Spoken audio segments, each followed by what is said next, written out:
This story began in a small provincial estate surrounded by greenery, where a beautiful boy was born. Milady looked at him tenderly and already knew what name would suit him. And so Ruin Ardell was born. Milady hoped that he would become the light of this world.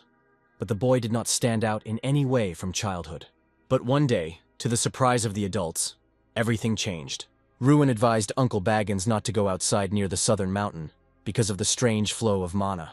At that time he did not understand anything from these words. But returning home later than usual, he told an unusual story. For the way home, he chose a longer route despite the heavy rain outside. And thanks to the fact that he listened to the advice of the young master, he managed to avoid trouble. Baggins did not cross the street at South Mountain, and now I found out that it was there that the attack of the beastmen took place. And everyone who was there was in great danger. But Baggins was not affected, and the adults wondered if Ruin had the ability to sense the mana floating in the air. From that day on, the boy increasingly showed a talent for magic, and at 6 years old he felt mana, and at 7 he could already manifest it. And when he turned 10, he heard a welcoming speech from a representative of the firstborns, and he was accepted as the best applicant and received the title of genius. This attitude weighed somewhat on him, but he consoled himself with the thought that his name would raise the status of the family. But everything did not go as smoothly as we would have liked. On the very first day of classes, it became clear that he was far from the best, and not even the second. Ruin was unable to control the flames, and he couldn't understand what the reason was and what he was doing wrong. It turned out that Ruin lacked the innate ability to release magic even a meter away from his body. For a magician, his body was literally the worst. It didn't take long for others to learn of his humble origins and lack of talent for magic.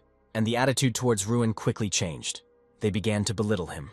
Some laughed at him and called him disabled, a person who is incapable of using magic, a defective person who is not even able to perform magic at the Magic Academy. Envious people took advantage of his status. For them, it was the highest pleasure they could ever get.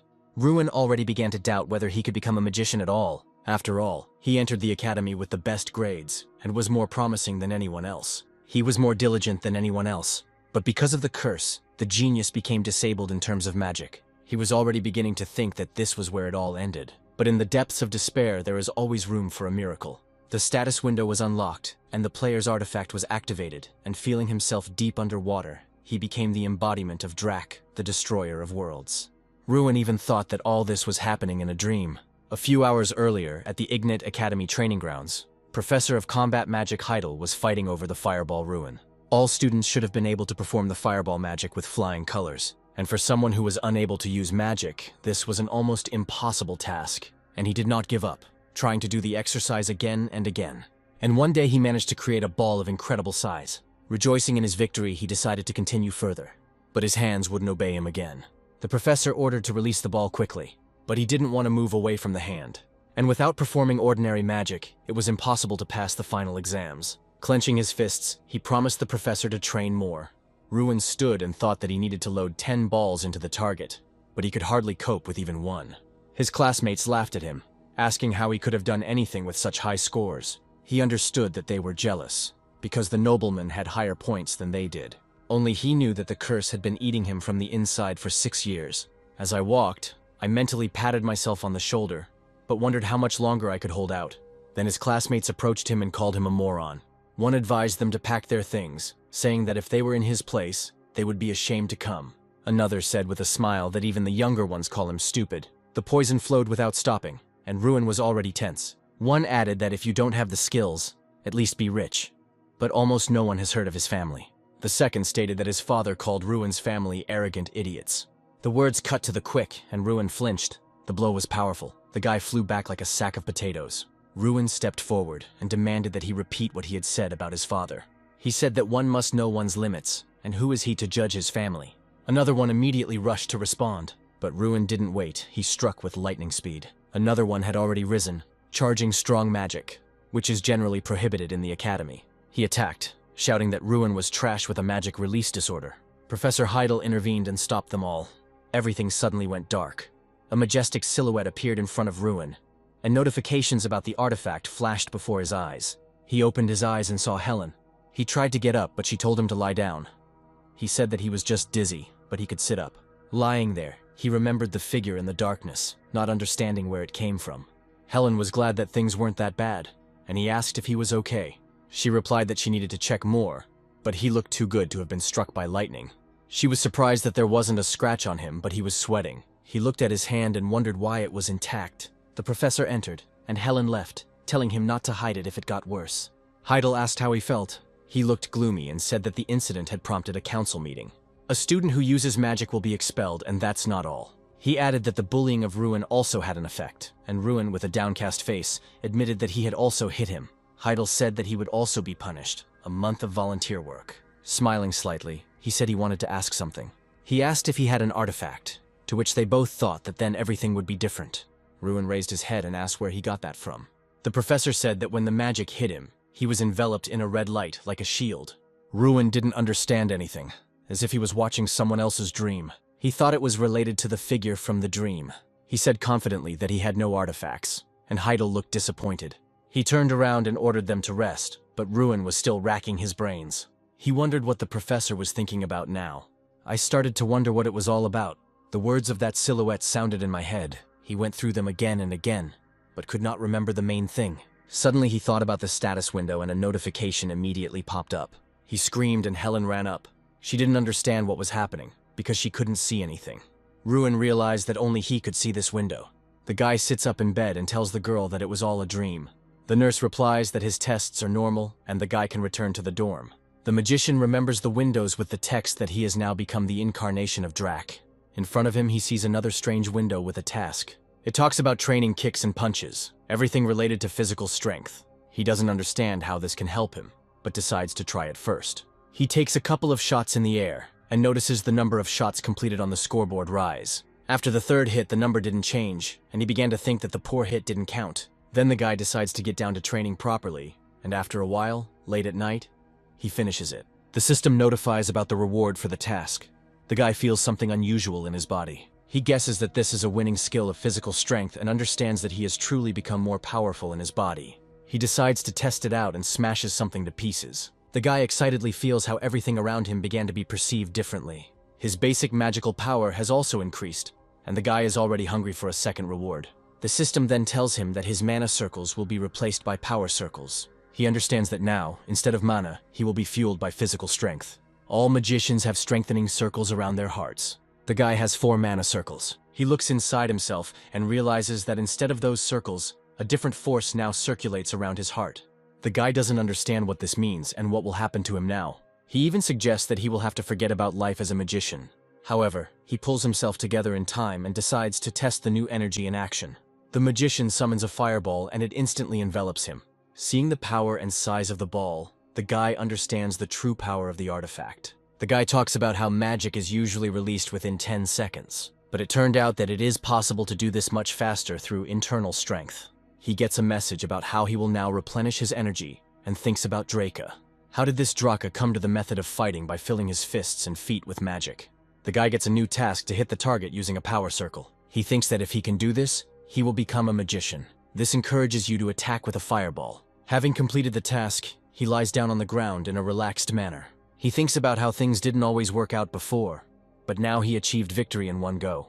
The guy is interested in who Draca is and how he came up with such a method. Soon he falls asleep right on the training ground, and voices are heard around him. The guy wakes up from the noise and the people around him are outraged that he, Ruin, scared them so much. The guy gets up, yawns and grins as if they had never seen someone sleeping on the street. The others confirm, doubting whether Ruin had been drinking the night before. The guy replies that he is simply so tired and leaves. The boys look at each other, thinking that their friend has changed. Here they notice that there is almost nothing left of the training dummy. In his dorm room, Jason Damon sees him and is surprised that Ruin has just returned. The guy replies that it is no one's business, and notes that Rich Damon is not hostile this time. Jason slyly suggests that Ruin was with the girl all night. He tries to find out where Ruin was, but is mocked in return. Soon the guy is relaxing in a hot bath. He remembers the new tasks and sees that the number of trainings has increased, but the reward has not changed. As expected, things will get more difficult from here. After a month of training and completing tasks, Ruin is convinced of his theory. If the task is not completed within a day, the progress is reset. That's why Ruin didn't miss a single day. It's good that the number of approaches does not exceed 3,000, otherwise he would simply die. For a month he trained every day. He even gains a new body skill, but continues to sleep in class to the surprise of his students. They also notice that Ruin never leaves the training grounds and practices kicks there. The others wave their hands at him, believing that he is trying to compensate for his frustration with empty waving. And Ruin, in the last month, not only trained but also looked for information about Draka. However, I could not find a single magician with this name in history. I also didn't find anything about the system, tasks, players, etc. He constantly looks into the system and wonders who gave him this power. Ruin hears his name being called to tell him gossip. The guy doesn't understand what his friend is talking about, but he looks worried. Then he says that the head of the Ardell family came to the academy. In short, Ruin's father arrived. The boy rushes into the corridors, finds his father, and rushes towards him. Later at lunch, the boy asks what his father has been doing for the past 6 years after sending his son to the academy. Tells how Ruin's younger sister learns to wield a sword to protect her weak older brother. Ruin is embarrassed by the awkwardness, and her father mentions her confidence. The guy plucks up his courage and says that he is doing well. To his father's bewilderment, Ruin explains that no one is bullying the boy. The father asks if the boy wants to leave the academy. He thinks that it is difficult and hard for his son here. Ruin admits that he initially did not understand why his father showed up after so many years, but his son found a way out. That's why he wants to show his father an excellent result on the practical test. But if he fails, he will do as his father wants. That's why he wants to show his father an excellent result on the practical test. But if he fails, he will do as his father wants. The day of the test of understanding magic is coming. There is a written part and 4 practical parts. Due to the disorder of releasing magic, Ruin always passed the theory with flying colors, but failed the practical. But today, everything will be different, and he will defeat the invincible Mikkel. After theory and a couple of days of preparation, it was time for practice. Damon approaches Ruin and asks about the plan of action. The guy nods, and Damon is glad that he found a new way. Mikkel approaches his friends and mocks Ruin for planning to take part in the practice. Ruin replies that everything is correct, to which he receives a chuckle. Mikkel wants to give advice to someone who has failed his internship 6 times. Give up instead of going out and embarrassing yourself. Ruin says that this time the advice is useless.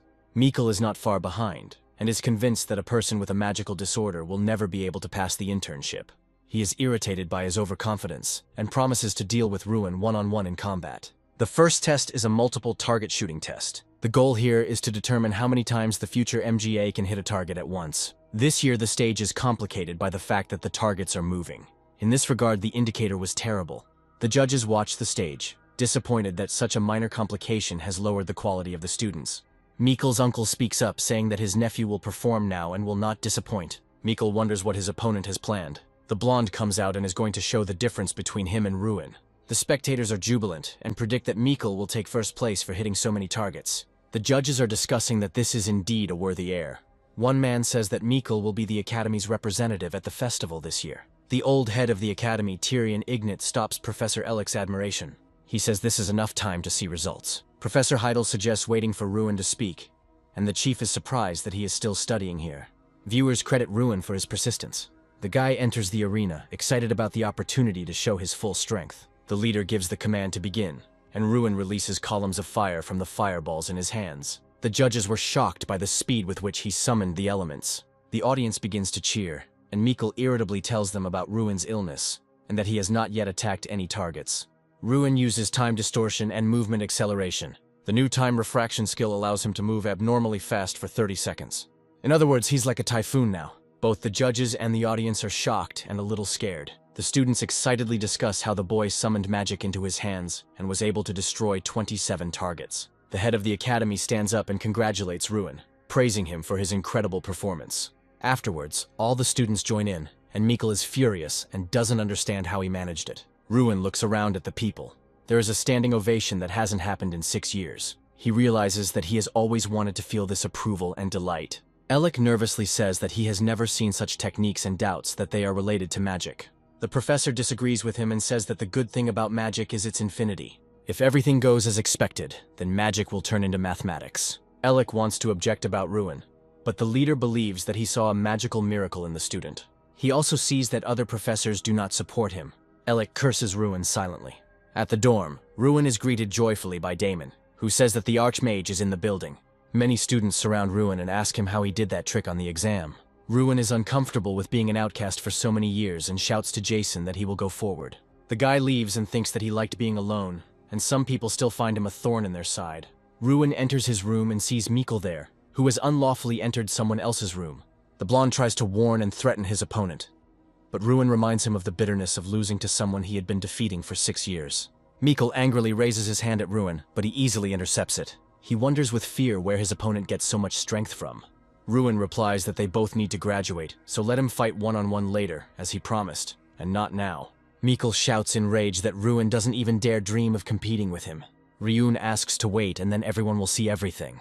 Before leaving, Mikkel demands that he not fail before the battle with him. The blonde walks down the corridor, angrily thinking that Ruin will fail much earlier, already today. However, he doubts whether this guy is a magician.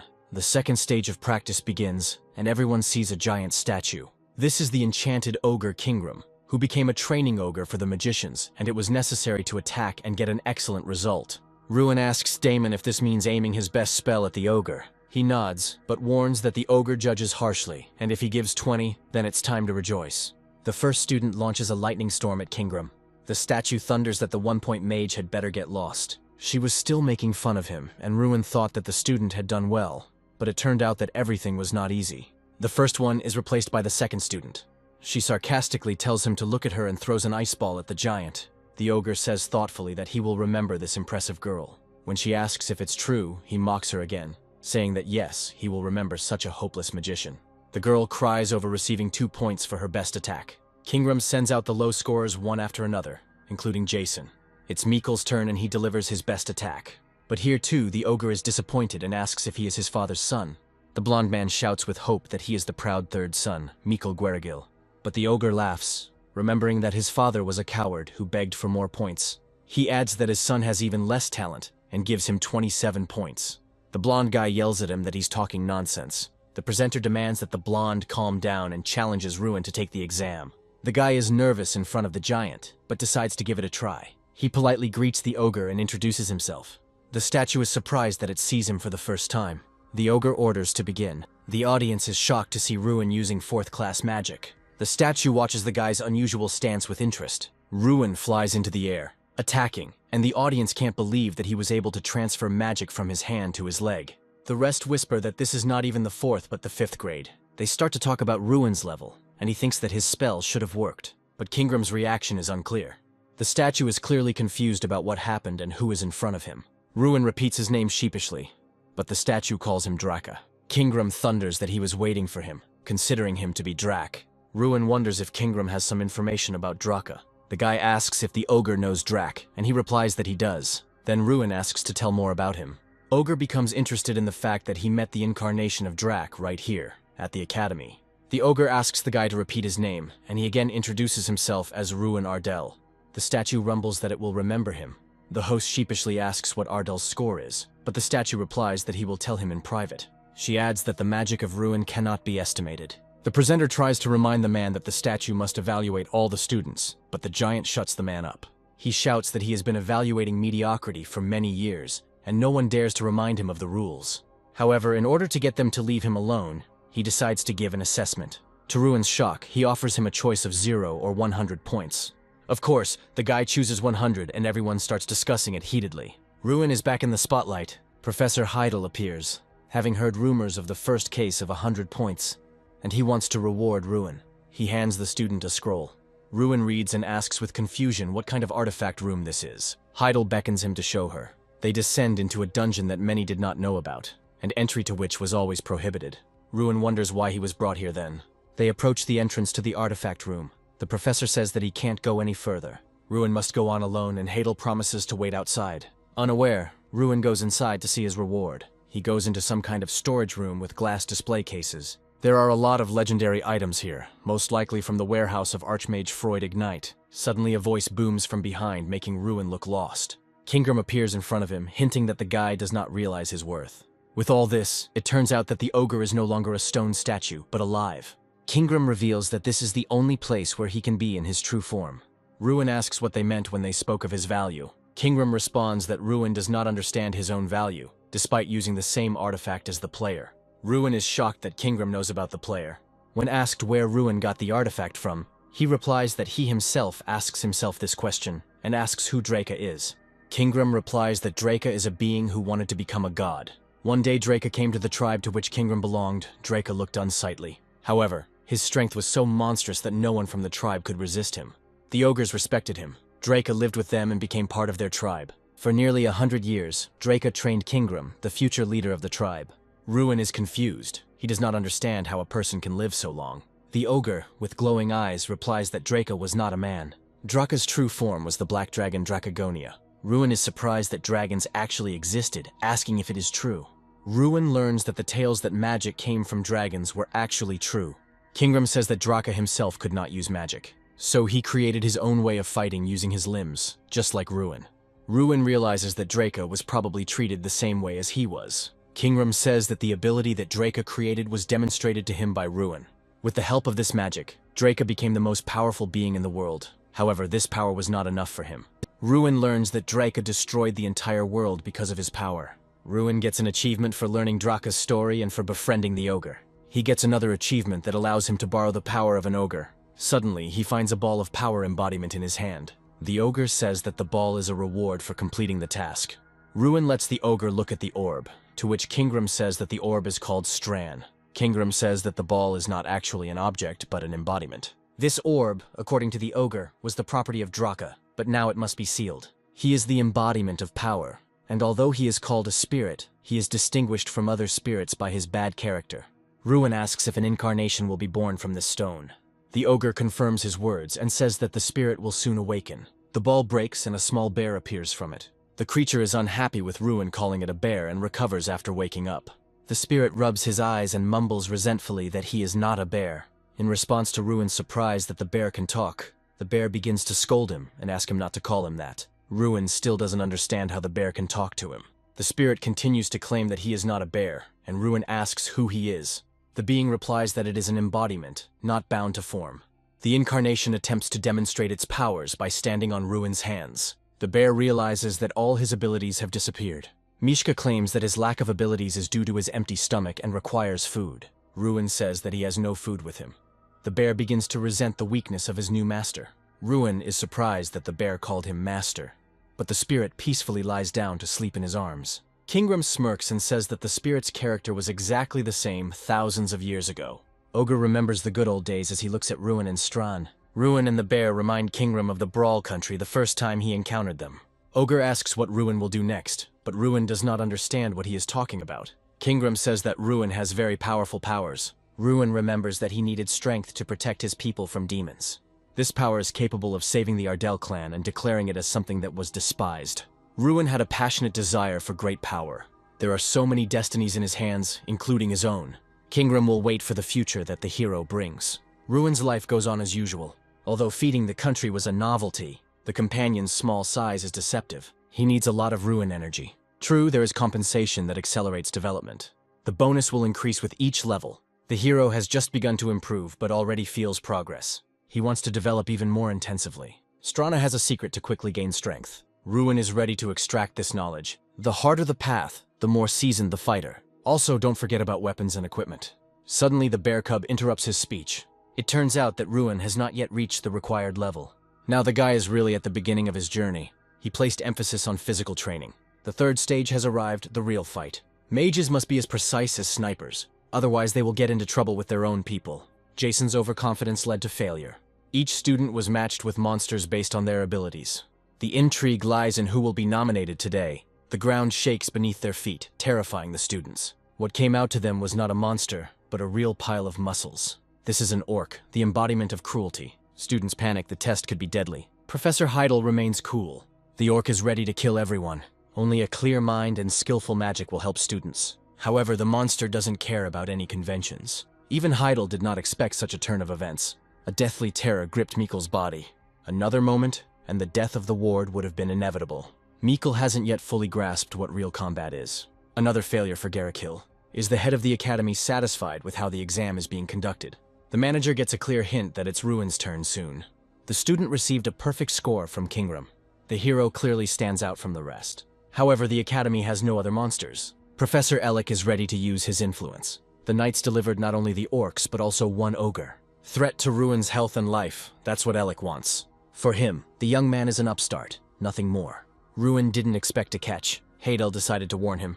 Since he is stronger, the opponent must be correspondingly stronger. The hero grasped the professor's message on the fly. Ruin was taken aback.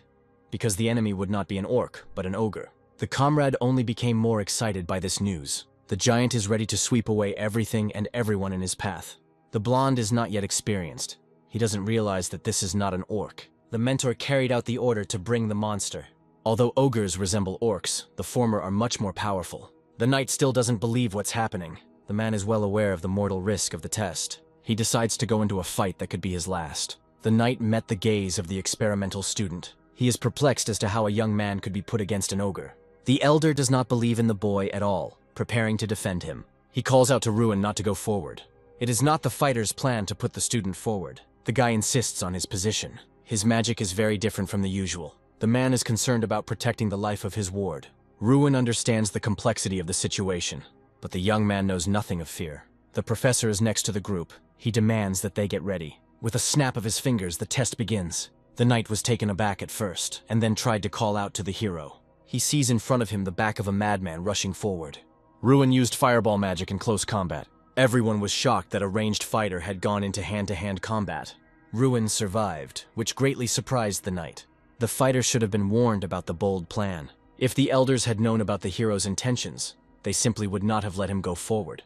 Ruin interrupts the dialogue. The test is not over yet. Now the knight is convinced of Ruin's power, but he does not intend to risk it. It is better for the student to stay away. Ruin wants to finish what he started. The ogre is not defeated, still standing on his feet. The monster is 5 times larger than an ordinary human. Ruin understands the language of the ogres. The monster asks for release. If he manages to defeat this creature, he will receive a 3-day reward. This is not the time to be afraid and hide behind other people's backs. Ruin needs to get ahead of everyone. The ogre went from requests to threats. He intends to kill the impudent guy. The monster aimed at the man's head, but he escaped. To find the enemy's weak point, Ruin refracted time. For the rest, it became rapid. The student rushed towards the ogre and hit him in the stomach.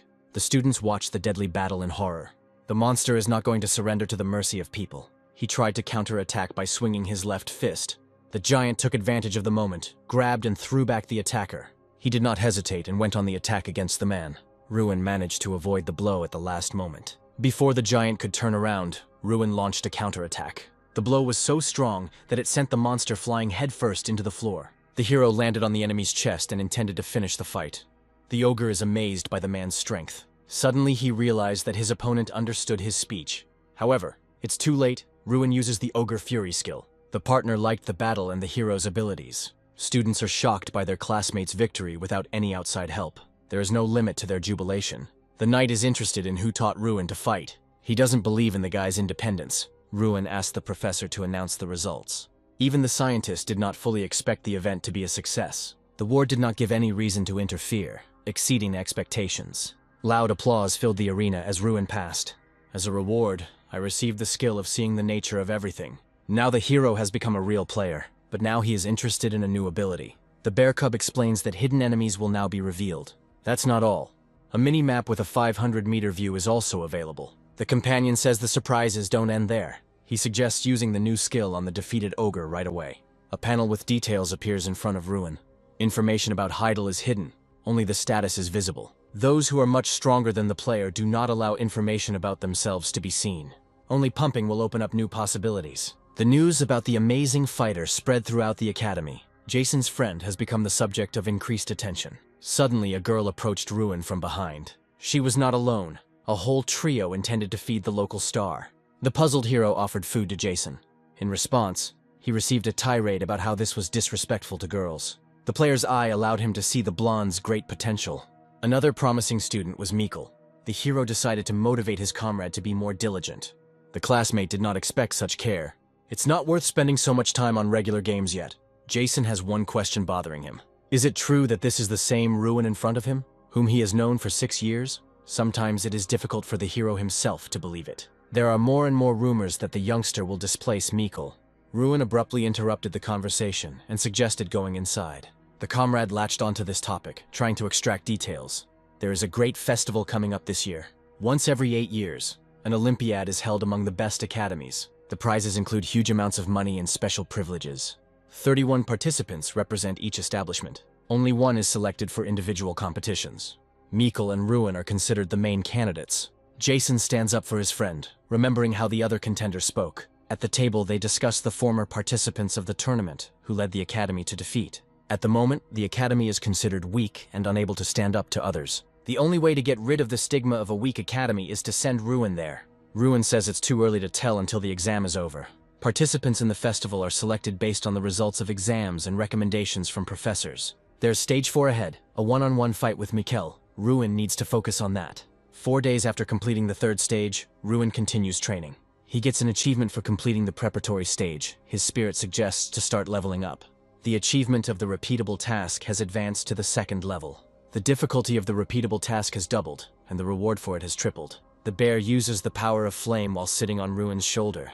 Ruin uses his incarnation to use flames and direct a strike into the ground. A man watches Ruin's training with caution. He concludes that Mikkel's victory over Ruin is unlikely. The man realizes that Mikkel's place in the festival and the fame of the Gerigil family as the strongest in the academy are at risk. Strand increased his strength, which strengthened his master as well. The bear became bigger, and at the same time, Ruin's strength increased to 1,200. Strand smiles smugly and declares that this is just the beginning. Ruin, standing on the training field, receives a repeating task to improve his physical strength.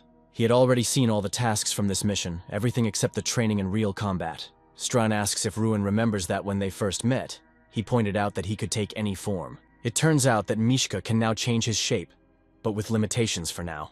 The spirit says that upon reaching the 5th rank, it will be able to transform into a human.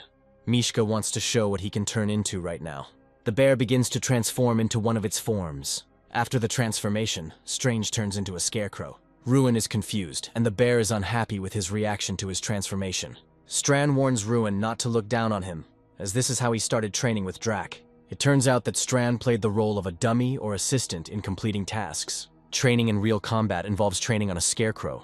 The country level now corresponds to the power level of a 3rd-class mage. However, after the full power of the incarnation is restored, everything will become possible. Strand will be able to turn into a demon or even a dragon. Ruin suggests starting training right here and now. He wants Strand to use the power of a 3rd-level mage. With the help of magic, a magic wand appears in the bear's hand. The bear explains that even if the magic touches Ruin, it will not harm him. Strand doesn't take damage from attacks, and Ruin realizes that the bear is the perfect partner for battles. The bear aims his staff at Ruin and releases fire magic. Ruin joins the fight, thinking that Mikkel is currently training too. Mikkel complains about his main opponent to his uncle. The man is angry at his nephew's weakness and disappointed in him. Mikkel blames his uncle for Ruin getting high marks on the exam. Mikkel believes that his uncle is to blame for Ryun getting the best result on the exam because he fought against the ogre. If the family finds out that Ruin got high marks on the exam thanks to Mikkel's uncle, everyone will be very disappointed. The man is furious that his nephew decided to blackmail him. Mikkel suggests to his uncle that they join forces and try to fix the situation. The man interrupts his nephew, saying that he has an idea on how to prevent Ruin from getting to the festival. The man hands Mikkel a small bottle, and Mikkel looks in amazement at the flower inside. The Flower of Awakening turns out to be a rare medicinal plant, on the basis of which elixirs are created. The solution will speed up the invocation of spells, but will not allow you to distinguish between your own and others. If you exaggerate, the player will simply stop seeing. Is it really worth resorting to using such an elixir? The man insists on this. However, Heidel knows the fighter's capabilities very well. It turns out that in front of him is the one who tests players for drugs. Another potion should hide the fact that the flower was taken. The Gerigil family is willing to do anything to remain among the elite. Mikkel is worried. He's afraid of being expelled from the family. The final day of one-on-one fighting has arrived. The stands are filled with people, all eager to see a spectacular battle. For the final battle has come, Ruin against Mikkel. The hero waited until the final stage of the exam. The companion warns that the opponent knows about Ruin's fighting style. His specialty, close combat, will allow him to quickly deal with his opponent. However, to do this, you need to be able to get closer. Since the fight imitates a real one, various objects were placed in the arena. Ruin noticed that Mikkel was different from his usual self. If the opponent was previously impudent, now he does not show the same. The hero uses the player's eye to check on Gerigil. He saw a special, still-hidden state of the Berserker. The guy had never encountered such a message before. Although he was not a detective, he immediately suspected Professor Ellick. In combat, magic based on the 4 elements is allowed. Black magic is prohibited and the effectiveness of spells in the arena is reduced. When the referee asked if there were any questions, Ruin raised his hand. He is interested in what consequences there might be from taking potions. Punishment may also include expulsion from the academy. The referee sent the fighters to their positions. The player's eye ability is only available to Ruin, and there is no evidence. The young man intends to bring Garikil to justice. Mikkel immediately rushed upwards at the start of the fight. Ruin's legs were entwined with green stems. The audience gasped as the boy quickly freed himself from his bonds. Arena only affects mana, and hero power is not affected. Garikil is furious and has no choice but to do anything. The acceleration allowed to avoid the fire breath. But the attack is too powerful, you need cover. The potion reduces the summoning time and increases mana collection. The enemy is beside himself, he is not going to play hide and seek. The guy was finally convinced of the use of the drug. He is sure that this is the awakening herb, the flaming flower. All signs point to this remedy. All that remains is to confirm the reduction in pain threshold. Ruin decided to reveal Mikkel's trump card. He directly told Garikil about the flaming flower. However, it doesn't matter. The potion won't help the opponent. The hero used time refraction before striking back. Mikkel is desperate. The competitor has become too fast. A huge wall of ice appeared in front of him. The examiners are surprised by Ruin's speed. The fight is not over. Now it's Mikkel's turn. The guy responds to the fire lizard with an earthquake. Fire proved powerless against earth magic. The students were amazed. Before Garikil had time to understand what had happened, the hero was already standing in front of him. Confident of his victory, Ruin prepared to perform the final flick. A click, and a huge impulse was released from the fingers. Mikkel had completely lost himself. His voice no longer sounded human. While he was saying that he shouldn't be arrogant with him, his opponent hit him. Garikil remains conscious, and Ruin's blows are weak to him. The tree that was shackling him wrapped around Mikkel's body. The hero announces that the opponent has used a prohibited drug. If this is a lie, the young man faces disqualification.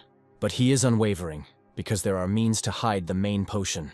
The inspector may also turn a blind eye to the violation. Ruin began to explain that someone could get hold of a rare plant. This same person is responsible for testing players. Professor Ellick is Mikkel's uncle. The teacher is not going to ignore these statements. He is furious that his honor could be questioned. Ruin does not go back on his words. He can prove their truth. Ellick suggested re-examining. However, the student realizes that a concealing solution has been used. Ruin has a solution to prove his case to others. He destroys a huge tree trunk. The student flicked Mikkel with the same force. Garikil could not remain conscious after something like that. The opponent continues to laugh madly despite his injuries. According to the hero, there is no point in denying the obvious. The head of the academy shouted out the professor's name in a loud voice. He is angry that a teacher could encroach on sacred rules. The fourth stage generated a lot of conversation among the students. Ruin was given a new nickname, the one who drives out magicians. The event was so outrageous that the hero himself was summoned to the head. When the hero passed the gate, a green lawn with a chair in the middle of it appeared before him. At first it seemed to him that this was Ardal's territory, but there are differences. Suddenly a head appeared to his right. The environment is generated by Malarok's eye. This name belonged to the leader of the demons who attacked Frelia. The eye shows what a person strongly desires. Ruin dreams of Ardal's rise to prominence and becoming the best mage. The old man sees something of his own. For him, the ideal is a world where students behave like students. The head understands that such order is difficult to achieve. Ruin came out, and the students were already waiting for him, celebrating his victory. The hero became the first among the academy's graduates. The chief invited the guy to his place again. The elder has a question. Ruin agreed to answer. How was the ward able to recognize the use of the flaming flower? Characteristic symptoms helped to establish the nature of the potion. The leader felt that Ruin fully understood what was happening to Mikkel. The hero fainted, concealing the true nature of his knowledge. Garikil was so injured that he could remain conscious. The chief is pleased with the young man's insight and endurance. The manager feels sorry about what happened, so he will take care of the guy. That's not all. The old man has something in mind. The offer to participate in the great festival stunned Ruin. The dream comes true, to be a representative of the academy. But the hero does not feel ready for the event. He was struck down by a mana release disorder. The interlocutor does not consider this a problem. He encourages the student. The sage is confident that even a gifted young man can win. These words touched Ruin deeply. The belief is not unfounded, because no one knows about him. Now the hero is inspired. He really is a dark horse. Ruin has transformed from an insecure youth into a determined man. Now no one can stop him. The head has already taken care of preparations for the competition. Ruin had already seen this teacher. The guy is confused, because in front of him is Gotler Perante, a true leader, one of the 5 high-ranking knights. He was the one who was with Ruin during the exam against the ogre. The hero did not expect to find himself under the tutelage of such a mentor. The knight knows about the young man's peculiarity. He was impressed by the attacks and the conduct of the battle. However, after the compliments, it was time to mention the shortcomings. Prepared opponents will read the maneuvers. Ruin has no martial arts skills, but the mentor is confident that the classes will greatly advance the student. He has no intention of delaying. Knightly skill begins with the feet. They are the ones that give strength to the sword and mobility to the body. Most often, the center studies celestial martial arts. It's not just about wielding a sword, but also using techniques. There are 36 of them. Ruin doubted that the knight was worth wasting his time on him. However, efforts do not always imply direct benefits. The need to raise a successor comes with time. Education can be considered an investment in the future. The conversation dispelled all the hero's doubts. Gottler is still young and feels awkward about being addressed formally. Ruin is really talented. He broke the ogre's jaw. The knight sees great potential in him. 3 weeks were not in vain. The student managed to quickly master the celestial art. He feels every part of his body become stronger. The companion is puzzled by such rapid growth. Ruin calls out to Jason. The blonde was out of breath. He brought news. At the entrance to the academy, something funny happened that shocked Ruin. As a winner, he performed on stage at the entrance ceremony. Envy made people cast distrustful glances in his direction.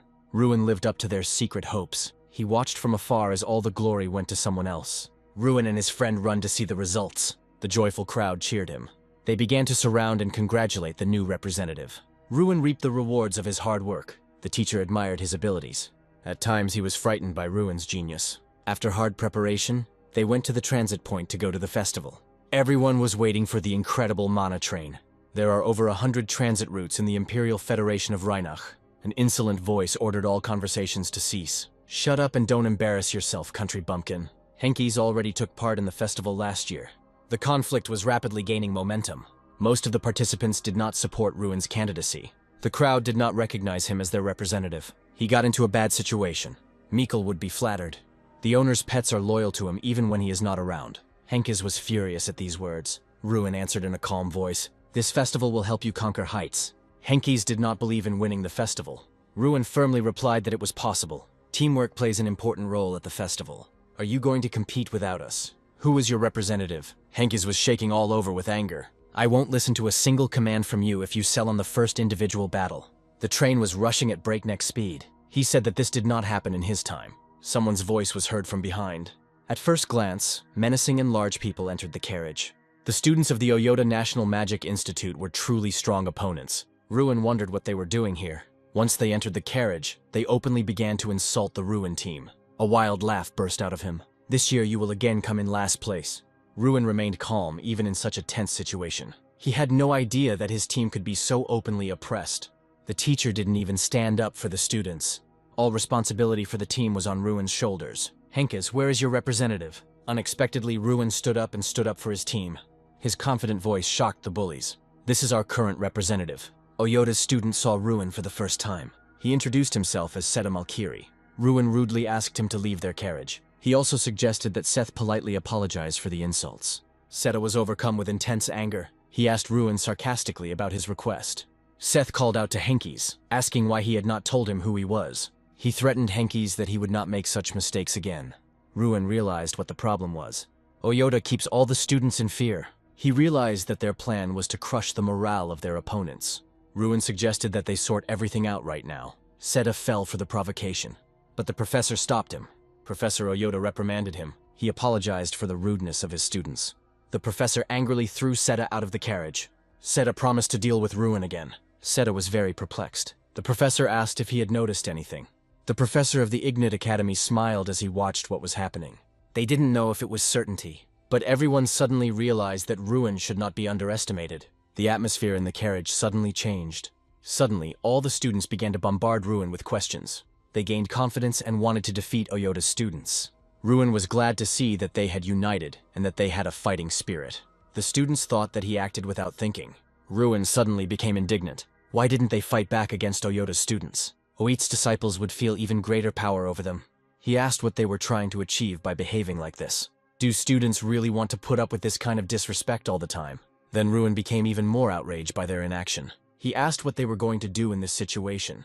Mikkel's supporters decided to side with Ruin. Ruin sighed with a smile as he watched this scene. They soon arrived at the Duchy of Altain. Only on this land was neutral status established. For bloodshed in this territory, violators will be brought to justice. This is why international competitions are held in Altain. The square was very busy. The boys were impressed by such wealth. The royal capital lived up to their expectations. The residents strolled carefree. The air was filled with ancient nobility. Ruin realized that they had come from an insignificant place. The students are heading to their temporary accommodation.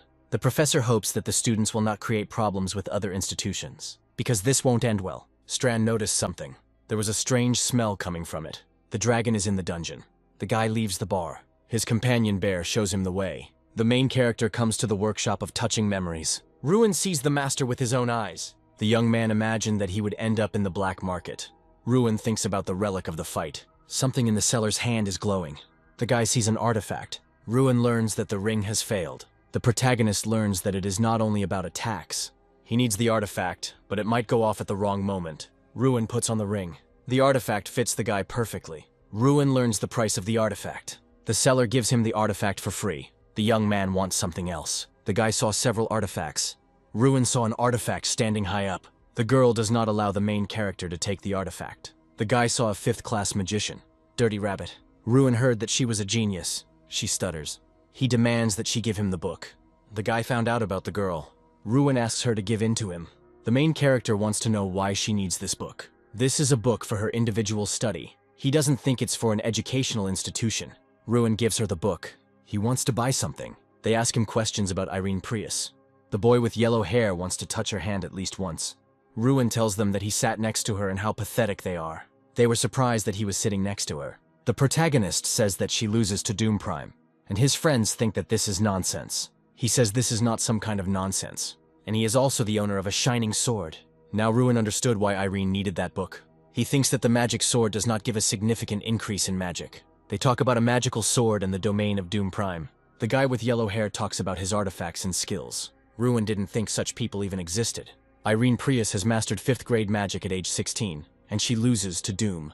He wonders if he will defeat them. Nobody considers him a threat. He is more than worthy of being a candidate for victory.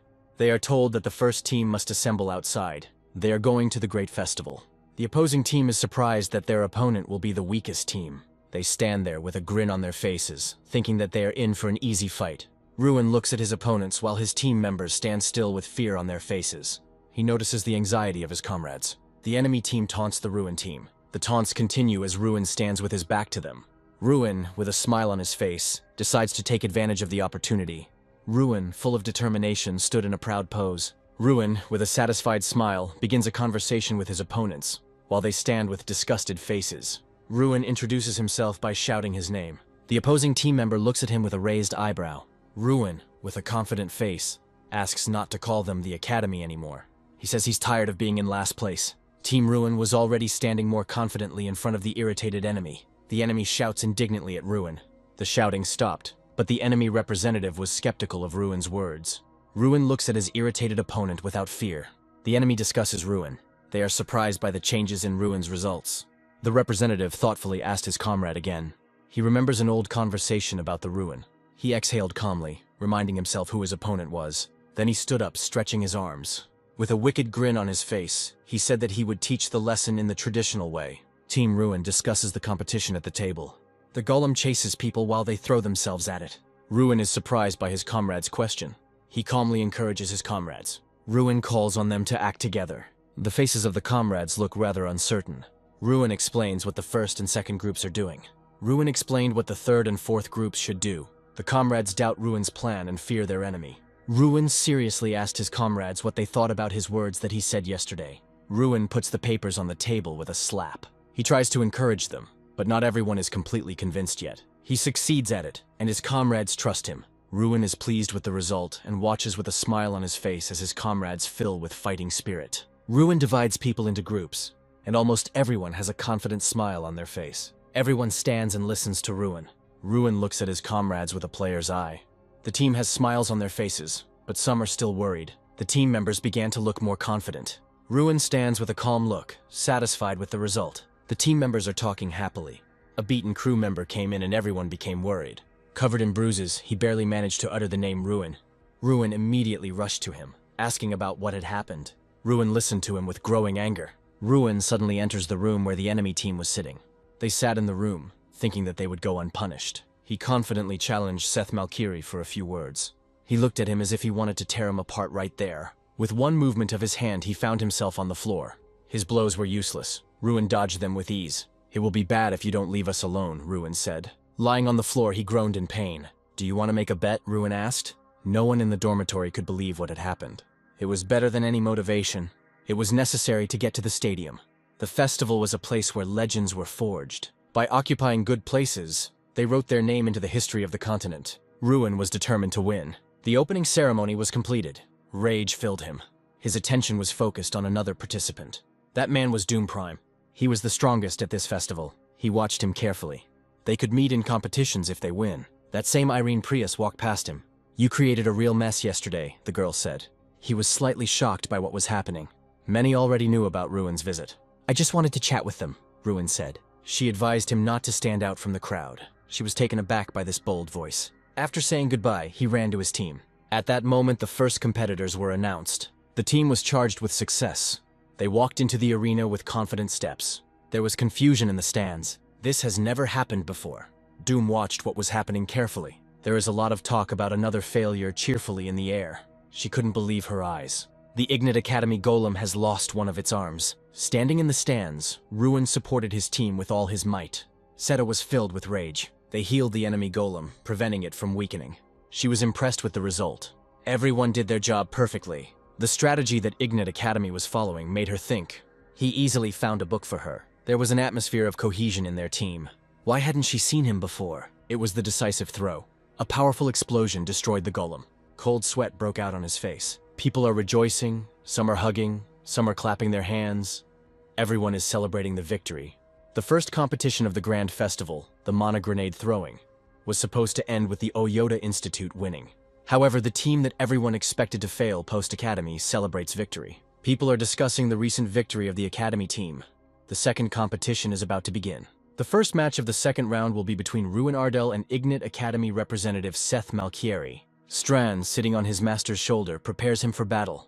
Ruin reports that the Academy is ranked 20th out of 32 possible educational institutions.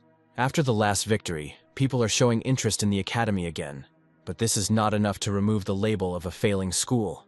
Ruin is tense and focused, talking about a perfect victory. In his opinion, if he achieves a perfect victory against the Oyota Institute, others will start to look at them differently. Strand accepts the mage's idea, and Ruin states that they must now show themselves to the Mage King. 6 men sit at a table in front of a glass ball and watch the events of the festival through it. Filthy King Theron is one of those present, focused on watching over Ruin.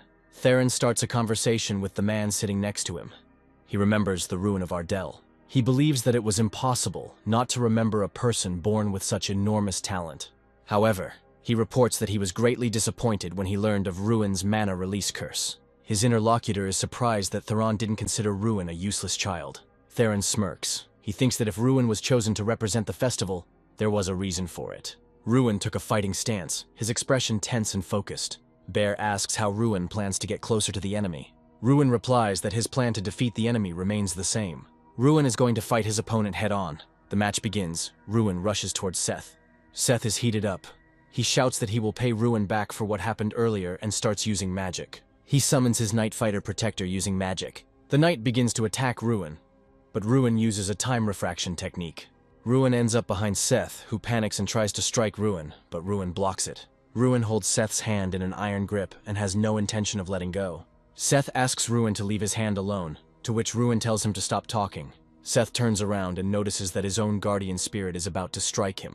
He realizes that by targeting Ruin behind his back, the guardian spirit is attacking him.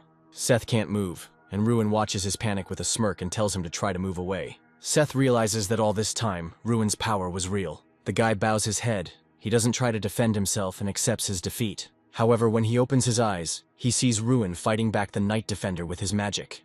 He can't believe that Ruin defeated his Steel Incarnation spirit with his bare hands. But Ruin makes it clear to Seth that he had no intention of saving him, as Seth was bullying his classmates. Ruin's plan was to deal with his rival himself. Ruin suddenly smiles and asks if Seth remembers their bet. Ruin raises his hand to flick him. Seth looks at him in disbelief, frightened. Click, and Seth is thrown back several meters by the force of Ruin's blow. The festival audience stood in shock for a second, but a moment later their confusion turned to jubilation. The people are discussing Ruin's brilliant victory. No one doubts his enormous power. At the same time, Ruin is closely watched by 6 men watching the battle through a glass ball. The man known as the Border King doesn't understand what happened and doesn't even know what kind of magic was used. He wonders who this Ruin Ardal is who appeared out of nowhere. The king of the border demands to know everything that is known about the Ruin of Ardal at the moment. The elder answers him that Ruin is just an educated student who did not give up and turned his weakness into strength. The king of the border is furious. He does not understand how it happened that he knew nothing about this festival participant. The border king smirks, believing that this is all just Tyrion's attempt to shield Ruin from everyone's curiosity. He was going to ask directly about Ruin's secrets. Tyrion wanted to shield his curiosity from his student. He wanted to remind him of the Millie Oath. We can exchange a few words. There was a thirst for power in his eyes. They were not ready for the next competition. The team was delighted with their victory. Comrade encouraged Ruin, trying to distract him. There was already a drink on the table, the so-called Dragon's Kiss. He was an incredible patriot of his homeland. Someone began to approach their table with rapid steps. A huge figure appeared behind them. His face was filled with a strong sense of shame. He didn't want to see him near him at all.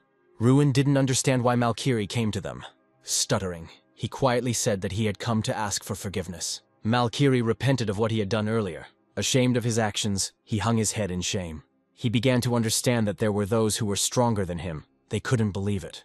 An awkward atmosphere hung in the air. Having asked for forgiveness once again, he chose to leave. Ruin asked him if he was apologizing sincerely or because of a bet. His words were sincere.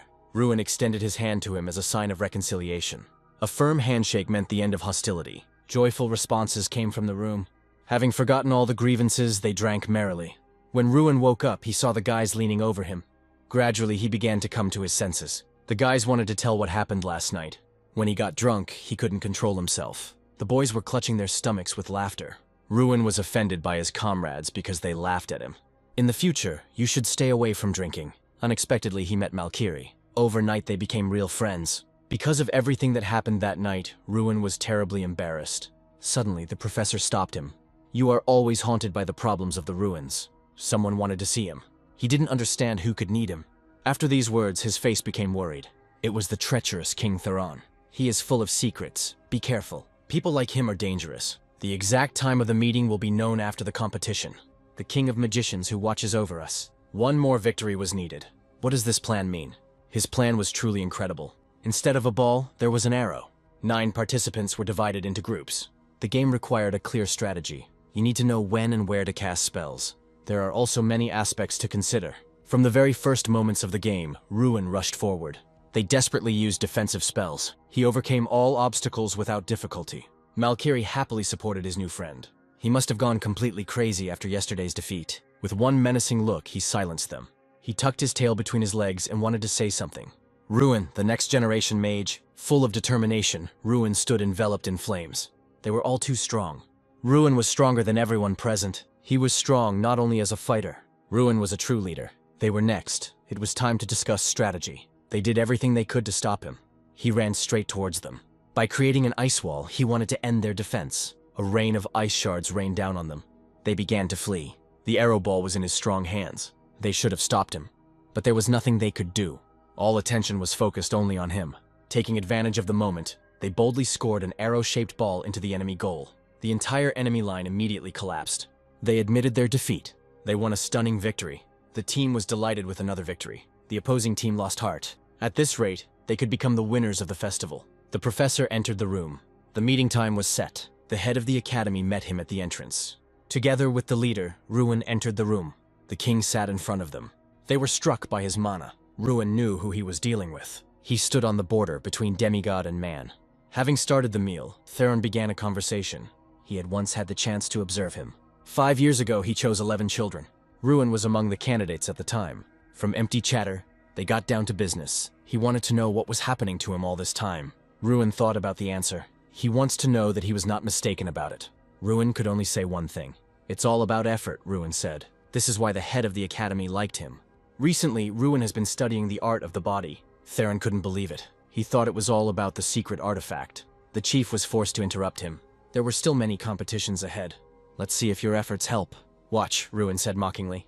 After these words, he stood up. He wanted to know how much he differs from others. Theron was stunned by such a bold answer. You thought I would swallow him alive. The next day, they chatted pleasantly over a cup of tea. Were you able to satisfy him, the head asked. Ruin's answer was unsatisfactory to Theron. After yesterday's dinner, he called Ruin an impudent scoundrel. He was not afraid of him at all. An interesting young man, Theron said. He wanted those he raised to be at least a little interesting. The crowd chanted the name of the competitor entering the arena. What senseless support, he thought. This news shocked him. He could not answer that someone besides him was in the tower. Rage filled him. He televised some of the matches he participated in. He didn't see him as a rival. Filled with anger, he walked sullenly down the corridor. Out of anger, he hit the wall and stopped. He had one goal: to remove Ruin from his path. "What were you talking about with the dirty king?" Doom shouted angrily. He had been waiting for Ruin all this time. The conflict was gaining momentum. Ruin answered him calmly. Doom drew his sword, preparing to end Ruin. Ruin was ready to take the blow. He challenged outside the tournament. The Doom was ready to resolve this issue here and now. A little more and the fight is inevitable. He's definitely strong, Doom thought to himself. Nerves were strained to the limit. Suddenly, Doom's naked sword flashed. Someone's female voice forced him to stop this nonsense. A female figure appeared. It was Irene Prius. All three of them were here for a reason. Irene's appearance calmed them down. Doom turned around and chose to leave. Doom's behavior was very strange for Ruin.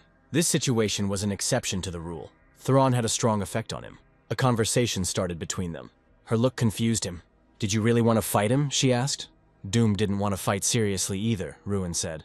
There was a cheerful atmosphere, despite the fact that a fight could have started here a couple of minutes ago. Ruin was completely lost in his thoughts. He was confident in his abilities. What she heard made the girl feel at ease. Someone's quick footsteps could be heard in the corridor.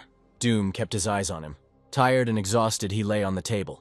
Now Ruin was encouraging his comrades. "These successes are simply a miracle for us. In any case, we are no longer at the bottom of the list," Ruin said. "Who wants a coconut vanilla drink?" asked the man entering. They cheerfully discussed the upcoming competition while drinking drinks. He had to stay on top at all costs. These were the strongest participants in the competition. It was with them that Ruin had to fight. It was a so-called man-made island. Everything could change very quickly. "Get ready," Ruin asked again, puzzled. Other participants formed alliances. It was an effective tactic. He couldn't move alone. Ruin wondered who he should form an alliance with. Irene was the first person who came to his mind. He was deep in thought. Suddenly, Seth burst into the room. His face immediately changed. That hour, they all ran out into the street together. He had no doubt of his loyalty. "Where are we going?" Seth asked as he ran. There was a crowd of other participants standing near the house. He couldn't believe they were coming to her. Gathering his courage, he approached the door. He was incredibly nervous, thinking that he would be fighting alongside Irene. "It's as if you're going to confess your feelings to her," Ruin said as he entered the house. The blonde Irene stood at the entrance. "Let's start studying the plan," the girl said. The three of them worked hard to strategize. The largest alliance consisted of 14 people. It was Mali and Malkin from the Holy School of Magic Frelia. Their main weapons were holy magic and light magic. Seta was deep in thought. Doom was the main competitor in this competition. Everything will depend on him. Before the start of the competition, a briefing was held. The competition participants were dropped off on an island.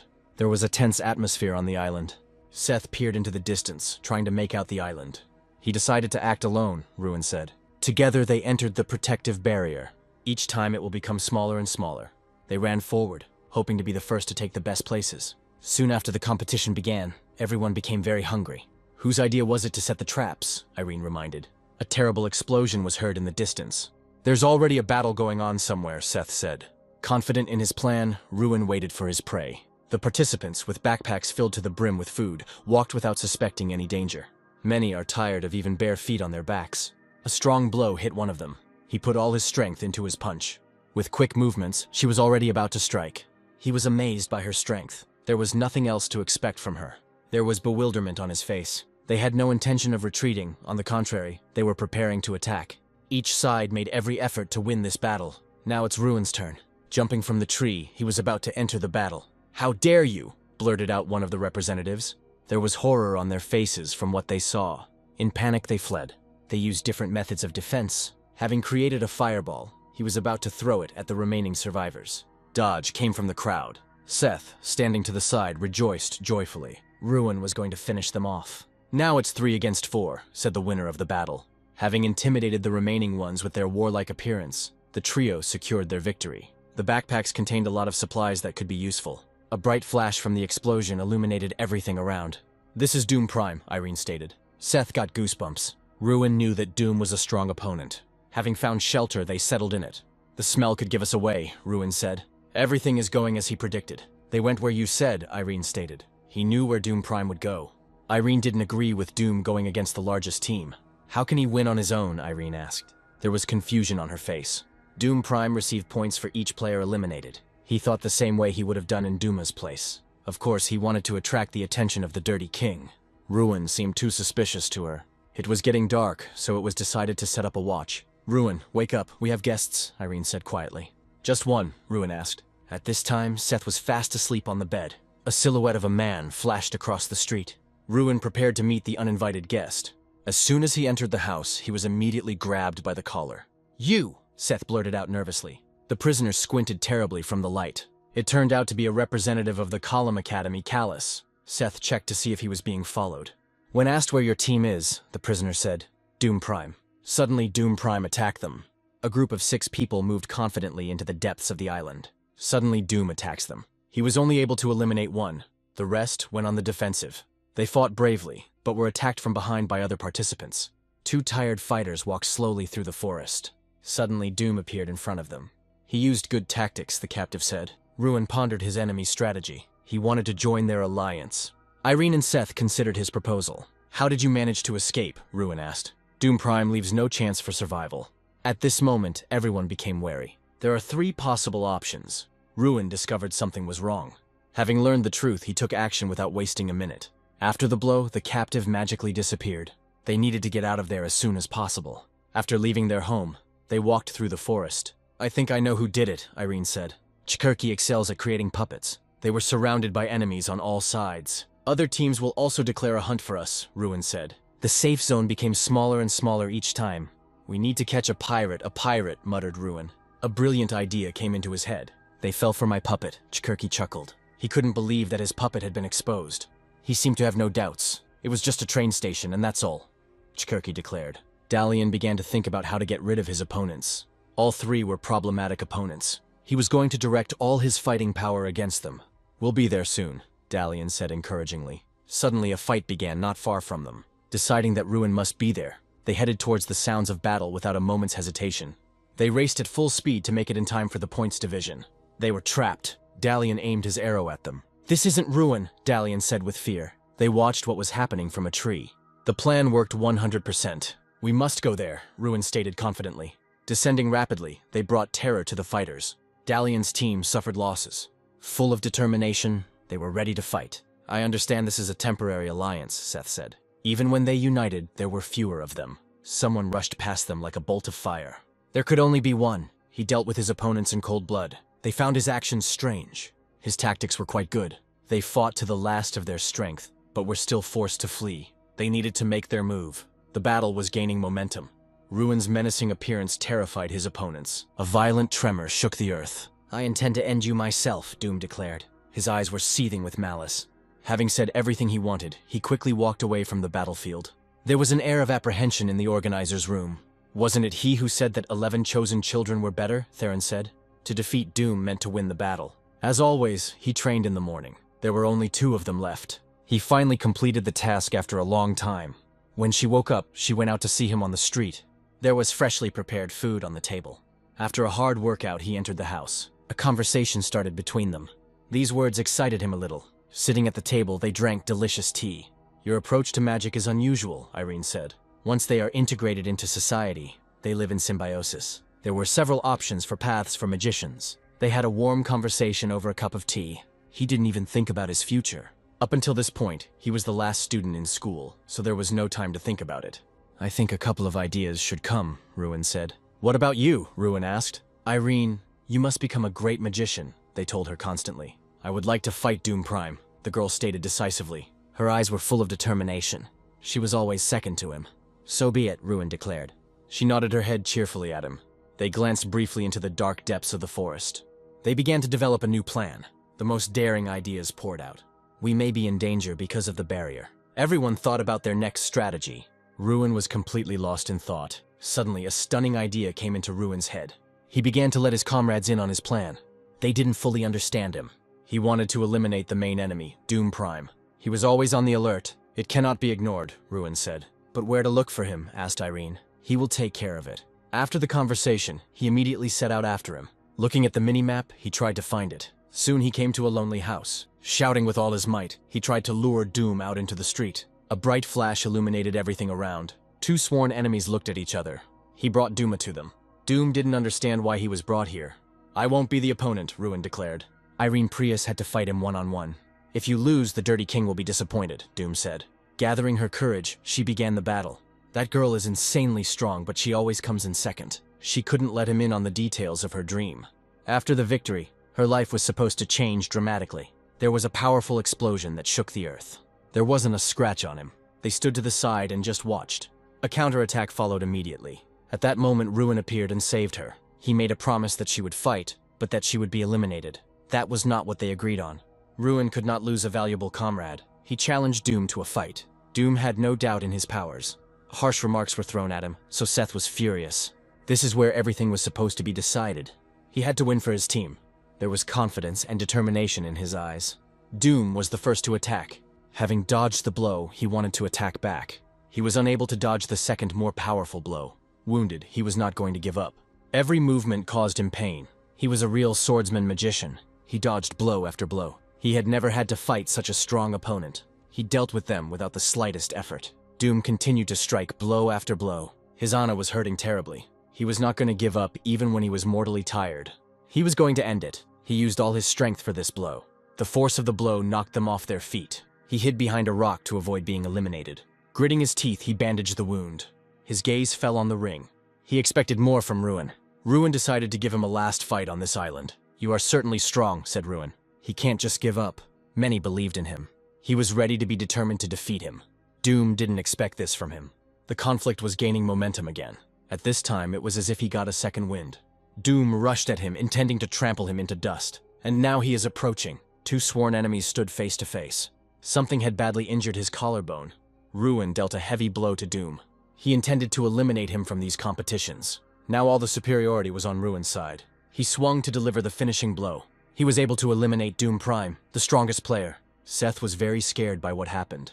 He was going to apologize to Irene for interfering in their fight. She interrupted him, saying that she should apologize. Irene put the whole team in danger. She bowed her head in apology. Because of him, she was unable to achieve her goal. "Forget it, my purpose is gone," Irene said. "You are now my target," the girl declared. "It won't be any easier with me," Ruin chuckled. Now she wanted to surpass only him. Dalian and Cherky fought bravely, but were no match for them. Their team became a real weapon of destruction. Both were eliminated. Now there were only 3 of them. He wasn't going to give in. "Let's fight another time," Irene said. He understood perfectly well that after the previous battle, she was very exhausted. "I won't give in to you either," said Seth. He prepared to fight him.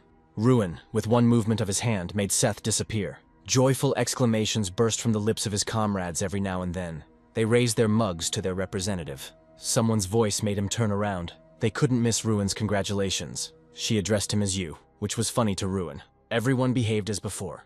Doom has dropped below Ruin due to its relatively low survival points. The other candidates were also below him. Victory no longer seemed like just a dream. He couldn't believe he was sitting at the same table with her. The abundance of attention made her nervous.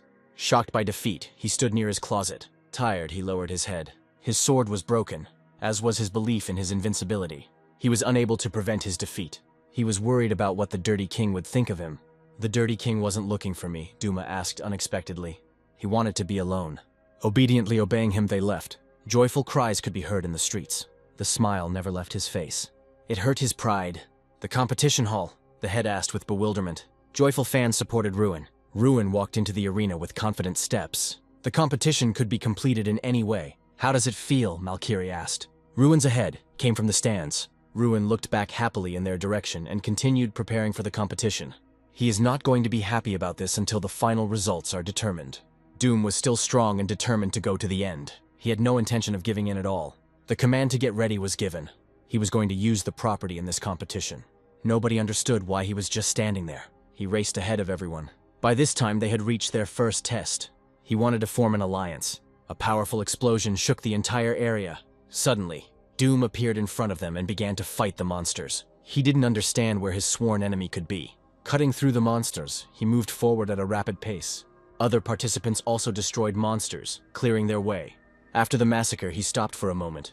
"Where is he?" asked Doom. "Why has no one shown up yet?" Tired, he couldn't figure out where everyone was. In the blink of an eye, Ruin ran out of the forest.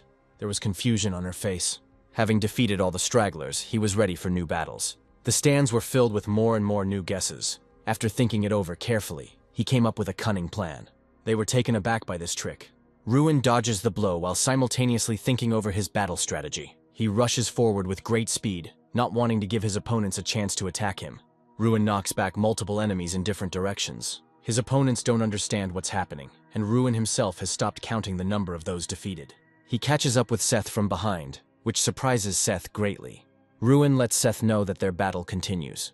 Seda smirks and accepts that the battle with Ruin must continue. Ruin goes on the attack and knocks Seda off the knight he was riding on, damaging him. The blonde girl is surprised and asks Ruin if he really defeated all the opponents. Ruin suggests that some of the defeated rivals will want to return to the race. But for now, Ruin is the only one left in the race. Ruin's opponent is furious. He claims that this time he will defeat Ruin. The enemy wants to start a battle using swords, but there are still those nearby who can interfere with them. He summons the spirit and rushes away, saying that their battle is yet to come. The man's ally asks him if he really intends to force his way forward. He is warned that there is a trap zone ahead, but Doom jumps straight there. The trap zone is a castle that was once used to protect treasures. In this area, you can get fatal wounds, so the best tactic for passing it is to disarm the traps. However, disarming the traps can take too much time. That's why Ruin wants to use Drax's method, which is to destroy the castle wall. But the castle walls are too thick to try to destroy them. This is why Ruin is focused on destroying the dilapidated areas of the castle. He studies the castle walls with the player's eye and looks for their weak points. Ruin finds a wall that is susceptible to destruction and targets it. He approaches the wall and attempts to destroy it with a well-aimed blow. Irene and her friend, standing at a distance from Ruin, watch his actions with bewilderment. They are confused and don't understand why Ruin is trying to break through the wall with his bare hands. Irene's gaze shifts to the wall, paying closer attention to what Ruin is doing.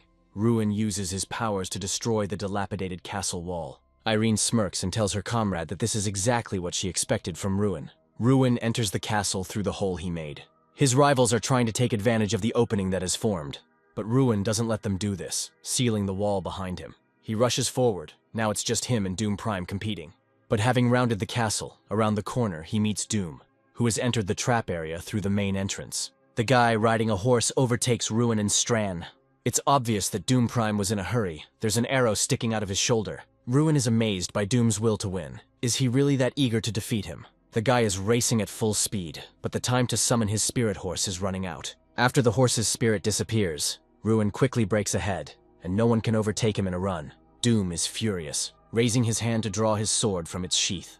The guy tries to reach Ruin with his sword, but he grabs him by the robe and drags him into the cliff. They both fall down, Ruin offering Doom to go through the last stage together, still holding him in his grip.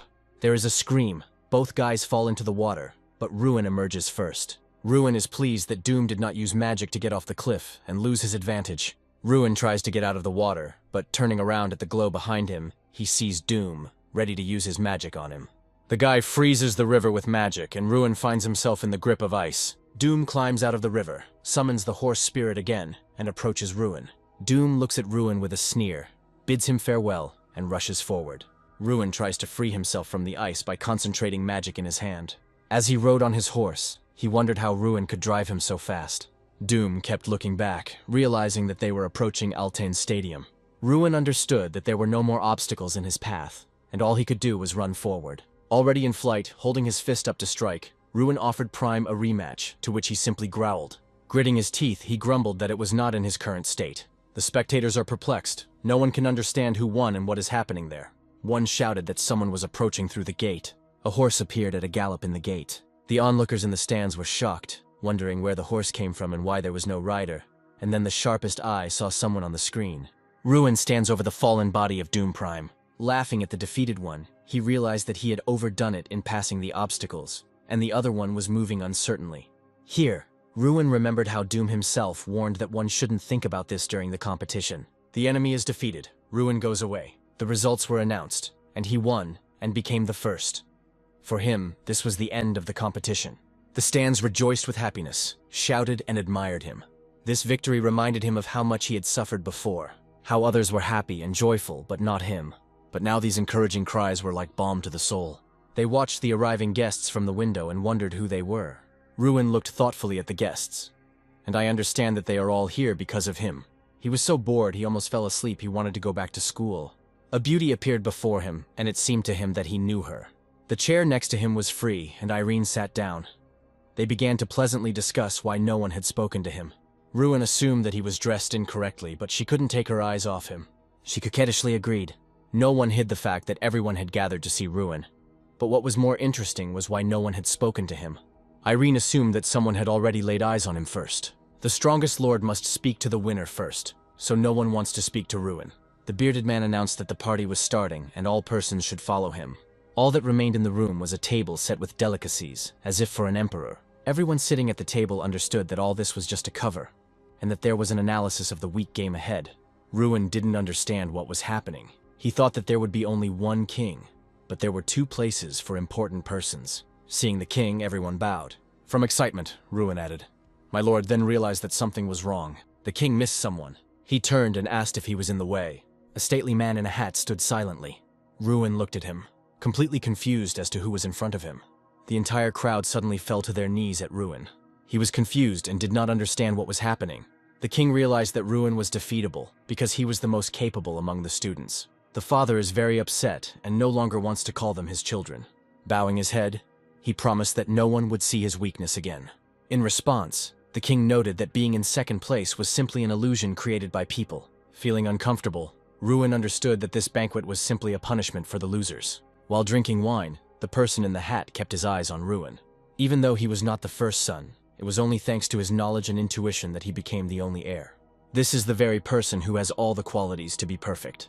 And then it dawned on Ruin that Irene was most likely talking about the crown prince. The king asked how he liked the taste of victory. Ruin, how do you feel about winning the festival? Winning makes me uncomfortable. I am happy with my results, but it upsets me that my victory is being used as an excuse to humiliate other students. You just said that you didn't want your victory to be used as a source of irritation. Yes, I see this as just an attempt to stir up hostility towards me. Pointing out weaknesses and striving for self-improvement are very different from hostility caused by feelings of inferiority. And I do not come from a small stream, but from Ardal, a small but beautiful country. And my academy should not be belittled by calling it a small stream. Those present are in semi-shock from Ruin's words. Ruin is a real problem. How dare he snap at his godfather? And what did I tell you? Ruin is an interesting child. It's so funny where he came from. It seemed to those present that he came from a small stream, but, as he had said earlier, he was from Ardal, small but beautiful. Ruin's companion is shocked. She asks if he would do something similar. In response, she receives a dubious no. The godfather praised Ruin's ideas, but since they had already come from the mouth of the head of the academy, they would not change his beliefs. However, his words sounded more convincing than the chapters. I look forward to what the future will bring. The banquet is over for today. The crown prince, irritated, declares that before the end of the banquet, he wants to have a cup of tea with Ruin, saying in a hostile tone that he was not going to take no for an answer. What does the crown prince want from me? The crown prince states in a serious tone that he wants to see Ruin on his side, and he will not accept refusal in this matter. I give you a month to complete all your business, after which I will organize a transfer to a special school for combat mages and provide you with housing. Of course, you will have to think about citizenship, because it is not proper to be a foreigner among the crown prince's allies. But doesn't the empire already have many great magicians? Doom Prime alone is worth something, and that kid ended up losing to you. How could you even bring yourself to recommend a loser to me? And one more thing, when talking to me, you should keep this in mind, that I prefer a simple yes rather than counter questions. But I will answer you. The first reason is the Godfather's recommendation. And secondly, I like your courage. The courage with which you put on these rags to meet me. There was no one like you until now. The courage to openly state one's position to the Godfather. And finally, courage bordering on recklessness to continue asking about something after a warning. Such a person is needed in politics. It turns out that I need to give you advice on politics. Not really. You need to protect me from brothers who do not recognize me. Ruin is tense. The Crown Prince realizes that Ruin does not want to cooperate with him. Therefore, the Crown Prince did not give Ruin the right to refuse. Ruin mentally realizes that becoming the Crown Prince's closest ally is a great opportunity. Most magicians still team up with influential people. If you miss such a chance, you may regret it in the future. Having analyzed everything mentally, Ruin still doesn't want to be someone's mage. The Crown Prince thought Ruin was reasonable, but he turned out to be too idealistic. The Crown Prince asks Ruin that there will be no such opportunity in the future. Ruin may regret his choice. After Ruin's answer that anything could happen, the conversation on this topic ended. The Crown Prince tells Ruin that he is called the Jewel of the Festival. The Crown Prince says with a grin that collecting such stones is his hobby, and so far there has not been a single one that he has not acquired. It's all because I destroy the stones that I cannot possess. Ruin leaves the Crown Prince in tension. After leaving the Crown Prince, Ruin doubts that he made the right decision. While Ruin was thinking, his acquaintances noticed him and called out loudly. Friends ask where he disappeared to. Maybe he went on a date, Ruin says without emotion that this is not the case at all. The Crown Prince, speaking to his godfather, says that he was curious to see the man he recommended. The Filthy King and the Crown Prince discuss the recent dialogue with Ruin. The godfather asks the Crown Prince if he intends to surrender, and he answers with a smile. No. The Crown Prince has no intention of giving up. The evil Crown Prince stands with a mocking grin, confident that Ruin Ardell will be his. To describe the following picture, you can formulate the following sentence. Ruin Ardell, having forgotten about the previous conversation, is talking cheerfully with his friends. Ardell trains day after day. It turned out that the incarnation was female. Ruin Ardell is shocked by what he heard.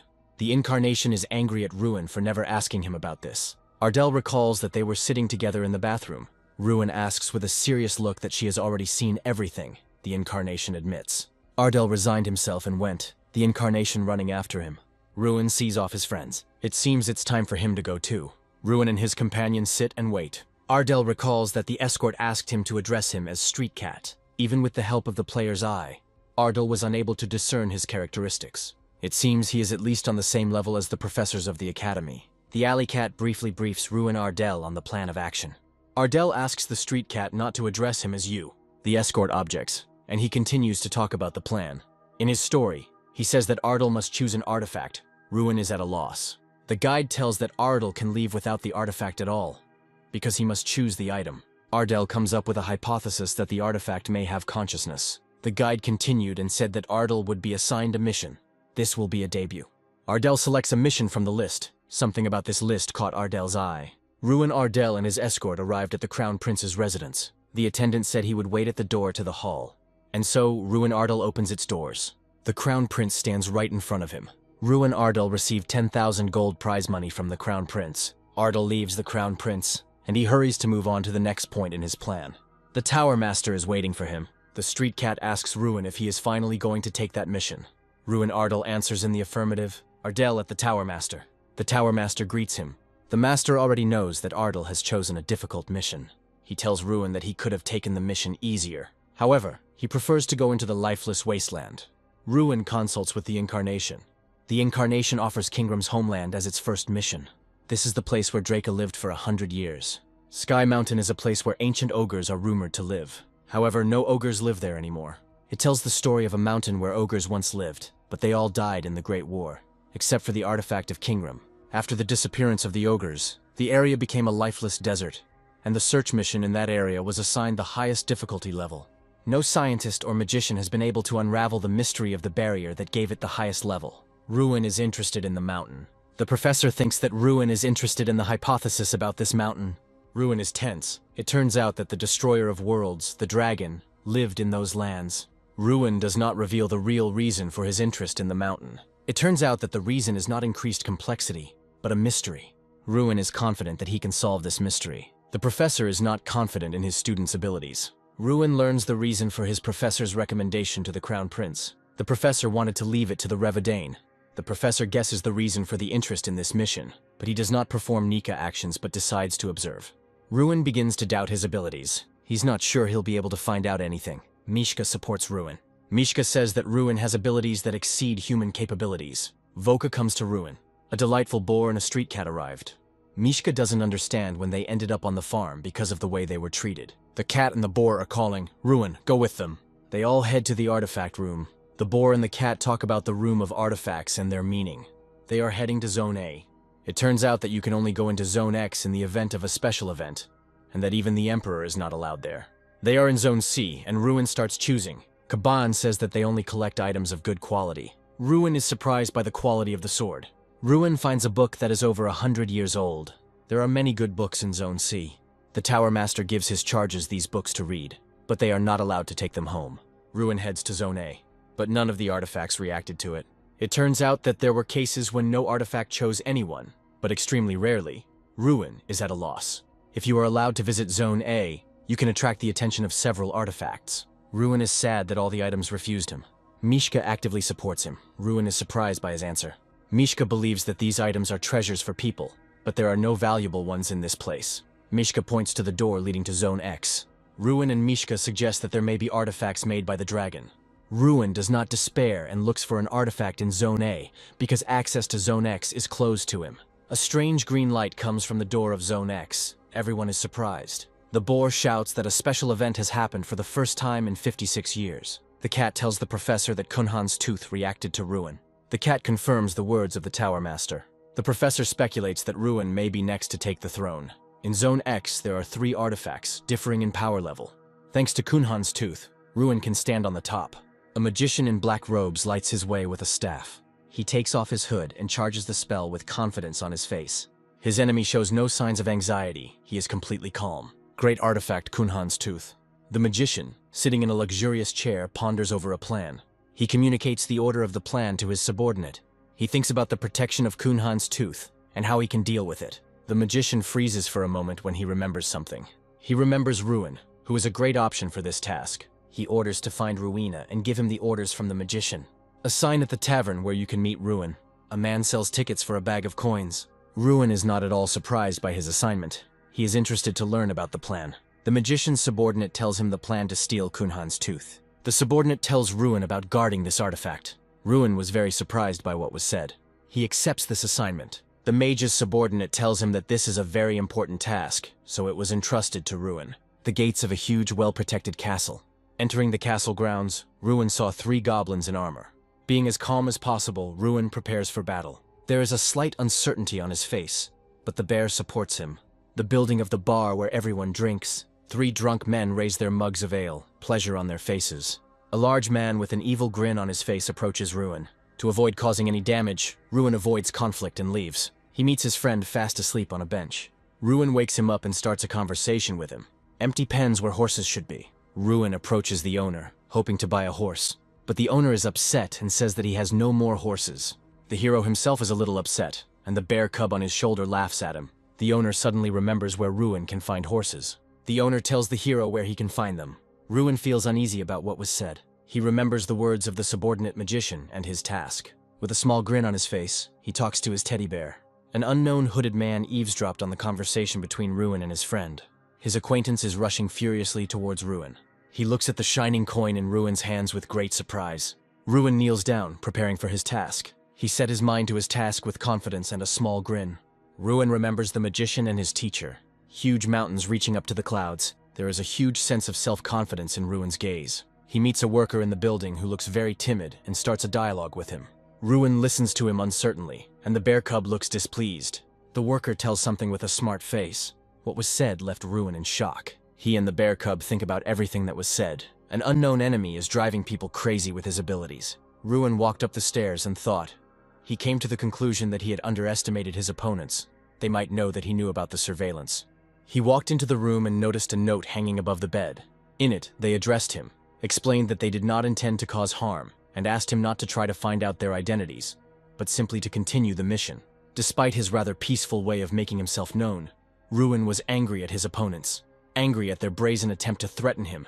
He tore the note off the wall. Ruin jumped up and out of the room's window. He rushed headlong through the streets. Strana asked him about his plans, to which he replied that he was going to find them. A mini-map of the town opened on the panel. One of the squad members who was watching Ruin realized that he was going to play with them, and was not going to refuse him this. The man with the skull on his neck gave the order to follow Ruin but not to kill him, and 2 shadows of the other squad members soared into the sky. Ruin raced through the narrow streets of the city, his opponents following him like bats. One of the group members informed the Scream Mages that Ruin's trail had been cut off. Their leader with a skull on his neck knew that the trail had not ended. Ruin was waiting for them. Suddenly, Ruin Ardell jumped right into the crowd of mages in black cloaks. He hit 2. The third tried to use a spell against him. It didn't work. He also got punched in the face. Suddenly, laughter was heard. The leader of the gang was laughing. He did not expect this from Ruin. Ruin realized that something could be achieved from him, and asked who they were. Ruin stood in a fighting pose. The leader was still amused. He told them that the tower commander sent them to watch over the younger comrade in the person of Ruin.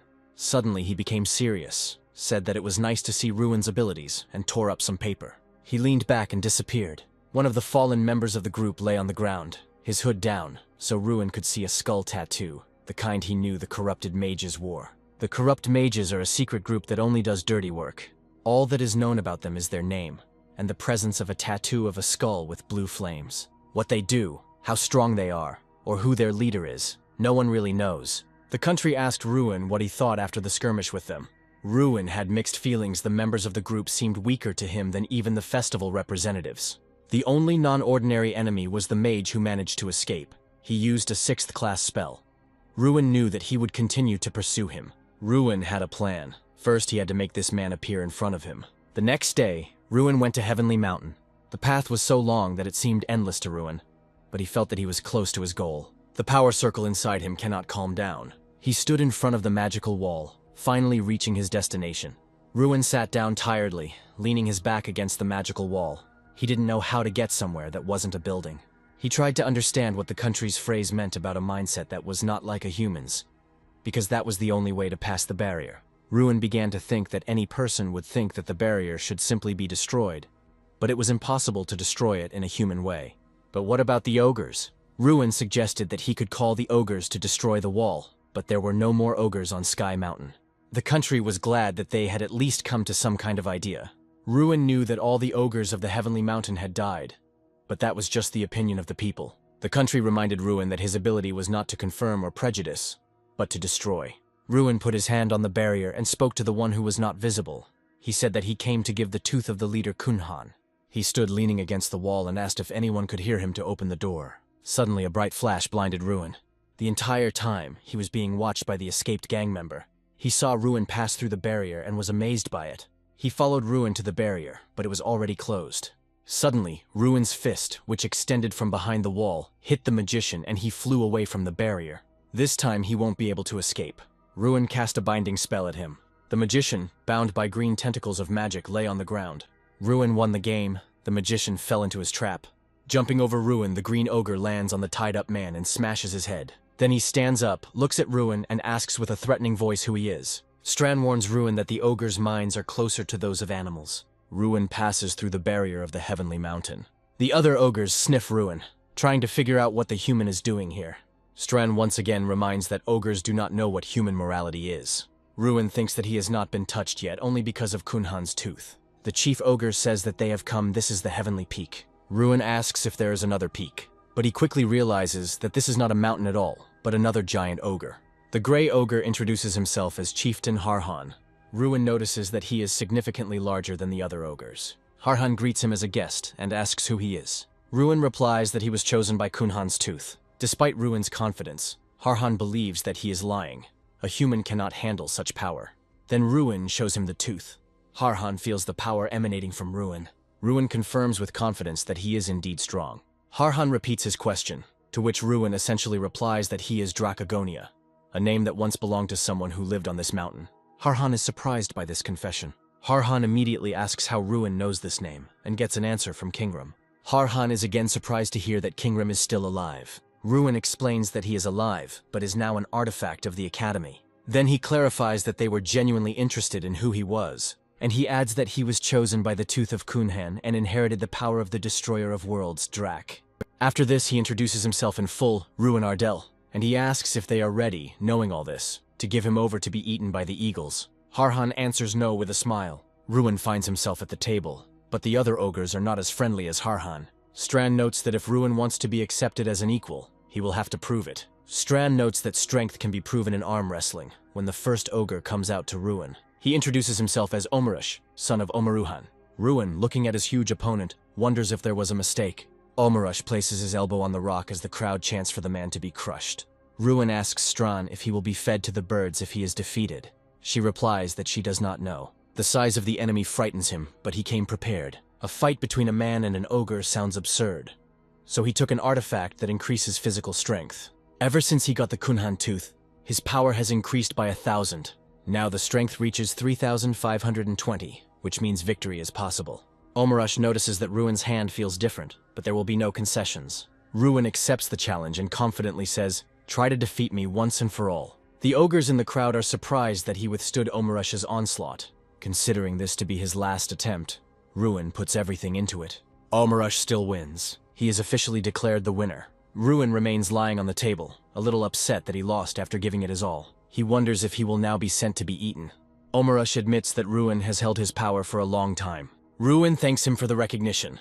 Strahd congratulates Ruin on earning the respect of the ogres. Ruin, with a confident smile on his face, tells Strahd that he will manage to defeat Omarush in a month. When the match was over, the ogres held a sumptuous banquet at the foot of the mountain. Watching the ogres eat, Ruin wondered about the nature of their isolated lives. One of the ogres turned his attention to Ruin. Omarush approached Ruin, who was sitting nearby. It turns out that the tooth Ruin received could be useful in creating something new. Omarush offered his help in creating a weapon that would only be suitable for humans. Ruin, who did not know about this property of the ogre's tooth, was very surprised. Not long before this, Ruin's castle wondered how to use this artifact at all. Unlike the tooth, Algal's staff or Morsha's armor has a specific use. Perhaps the tooth needs to be reshaped into a club. Strahd says that now you just need to take it with you, especially since it already increases strength, and how to use it will become clear later. After this memory, Ruin looked again at the ogre who was offering help. The offer was unexpected, but Ruin found it very useful now. Omarush explained that the tooth was very strong and difficult to make something out of, but he, a metalworker, could do it. Ruin says that a person who processes metals is called a blacksmith. Omarush asks if Ruin has any specific weapon in mind. This pleases Ruin. He likes the idea of creating a weapon according to his design. Half a month has passed since Ruin's arrival at Heavenly Mountain. All this time he helped the ogres hunt, or trained in conditions that he couldn't do before. However, something else occupied Ruin's time, namely arm wrestling training with the ogres. Ruin had no chance, 15 losses in 15 games, but he did not give up and trained with Omarush every day. Mishka encouraged his owner as best he could. Omarush also noted changes for the better in Ruin. He stopped using his strength in vain. Ruin knew that he was doing everything right, and victory was just around the corner.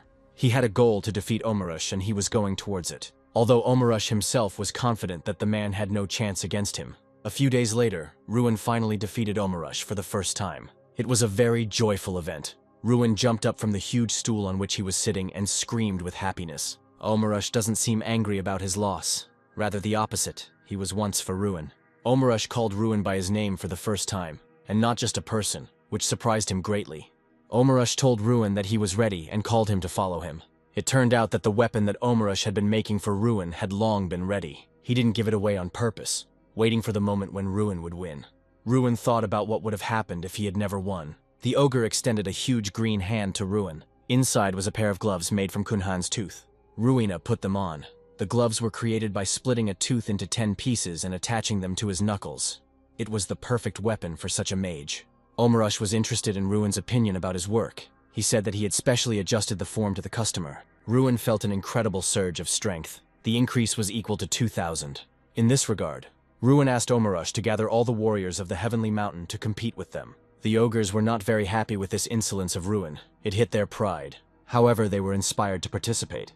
Ruin noted that he understood that his proposal sounded too impudent, but at the same time he was counting on the gambling of the ogres. And it worked. All this caused a fit of nostalgia in the country, because Draca also liked to do this. The only difference was that in 30 years of being here, he had only defeated 17 ogres in a row, so Ruin presented something new. Ruin had complete confidence in his abilities thanks to the gloves. Without them, victory would have been too difficult. He became so confident in his abilities that he thought he would never lose. The competition with the first ogre has begun. The first ogre was defeated without much effort, as were all the subsequent ones. Some time passed and it was time to say goodbye. Ruin needed to go to Revadane. The ogres, led by Omarush, thanked him for the wonderful memories they would have.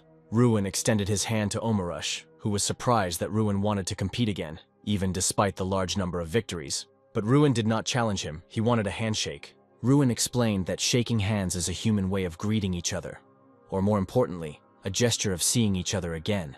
Ruin left, turning around once more as a farewell and waving to his new great friend in every sense. In the Tower Chief's office, an employee reported on how things were going. There was no news. The chief was confused because there was no news of the Scream Mage sent for Ruin. The surveillance team found no trace of a person at Heavenly Mountain, which was also confusing. The employee listened attentively to his boss, who suddenly came to the conclusion that they had been deceived. Suddenly a man entered the office to report the news. He, without looking the chief in the eye, said that Ruin Ardell had recently arrived in Revadane. An order was given to summon him to the tower immediately. Ruin sat in the Tower Chief's office and told about his journey, while the listener sat, propping his head up with his hand, and not really believing the story, listened.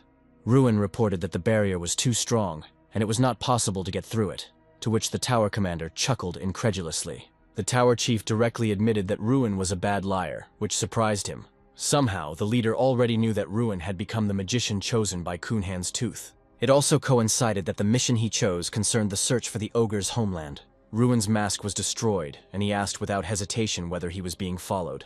The tower's leader did not acknowledge the surveillance, but said that he was simply watching, fearing a rebellion against the tower. Ruin asks if everyone who goes against the will of the Mage King becomes an enemy of the tower and learns that most do. The tower leader stops the idle talk. He wants to know what Ruin saw on the heavenly mountain.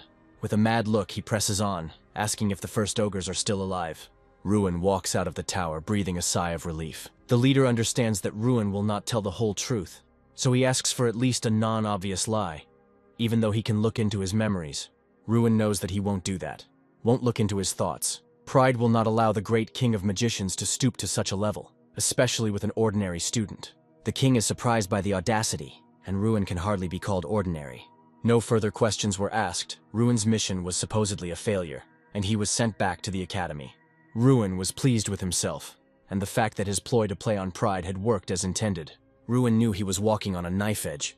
If the king had been even a little more reckless, he would have been caught. Both understood that this was not the end. The artifact had chosen Ruin, and this only meant an increase in his power, which the king clearly did not like.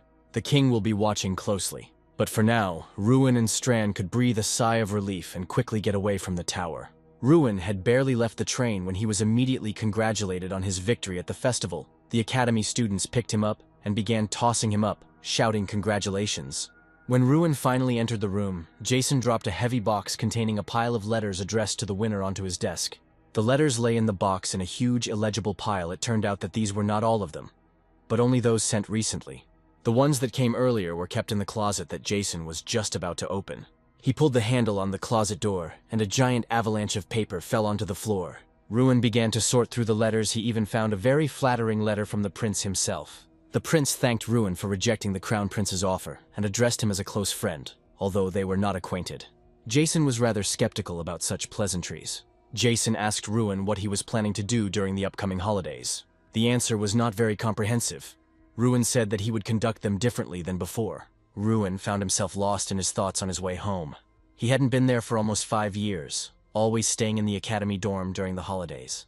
It was his unenviable position, and the way he was treated at the academy that made him overcome with shame and fear. But now everything had changed. He had something to be proud of and something to talk about. Ruin stopped on a hill overlooking his home, looking forward to meeting his family. The people who saw the young master were surprised by his appearance. Ruin was embarrassed by the attention he received. The villagers and family happily welcome Ruin. Ruin's younger sister hugs her brother tightly. Ruin is very happy to meet his family again. Ruin is surprised at how much Ruin has grown, but he still thinks she's still as cute as ever. The Ardell family listened attentively to Ruin's story. The whole family sympathizes with Ruin. Baggins, the family servant, is shocked by Ruin's story. Ruin is glad to bring news to his family. Finally, Father Ruin understood the reason for all the letters from the government. Ruin is mentally upset, as he himself wanted to tell everything. Father Ruin is about to tell something important, although he hesitates. Ruin is perplexed. He insists on telling everything here and now. Father Ruin sighs heavily. He said that many letters and proposals came in, but all were rejected. Ruin's father warned him about the evil manipulator Pilkos Monzo. Monzo is a trading city ruled by Pilkos. The Monzos are Ardell's buyers, and are going to threaten Ardell to get the Ruin. The father of the Ruin is worried about the financial situation of the Ardell lands. However, he does not intend to give up his son. Ruin recalls how the servants boasted about the successes of the farm. He decided not to give up, and he is going to visit Monzo on his own. Baggins has equipped a horse for the journey for Ruin. Uncle regrets mentioning Monzo. However, Ruin considers this trip his duty.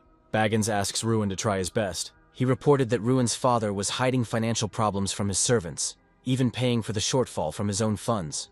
Ruin felt sad about this. Ruin regrets that he thought badly.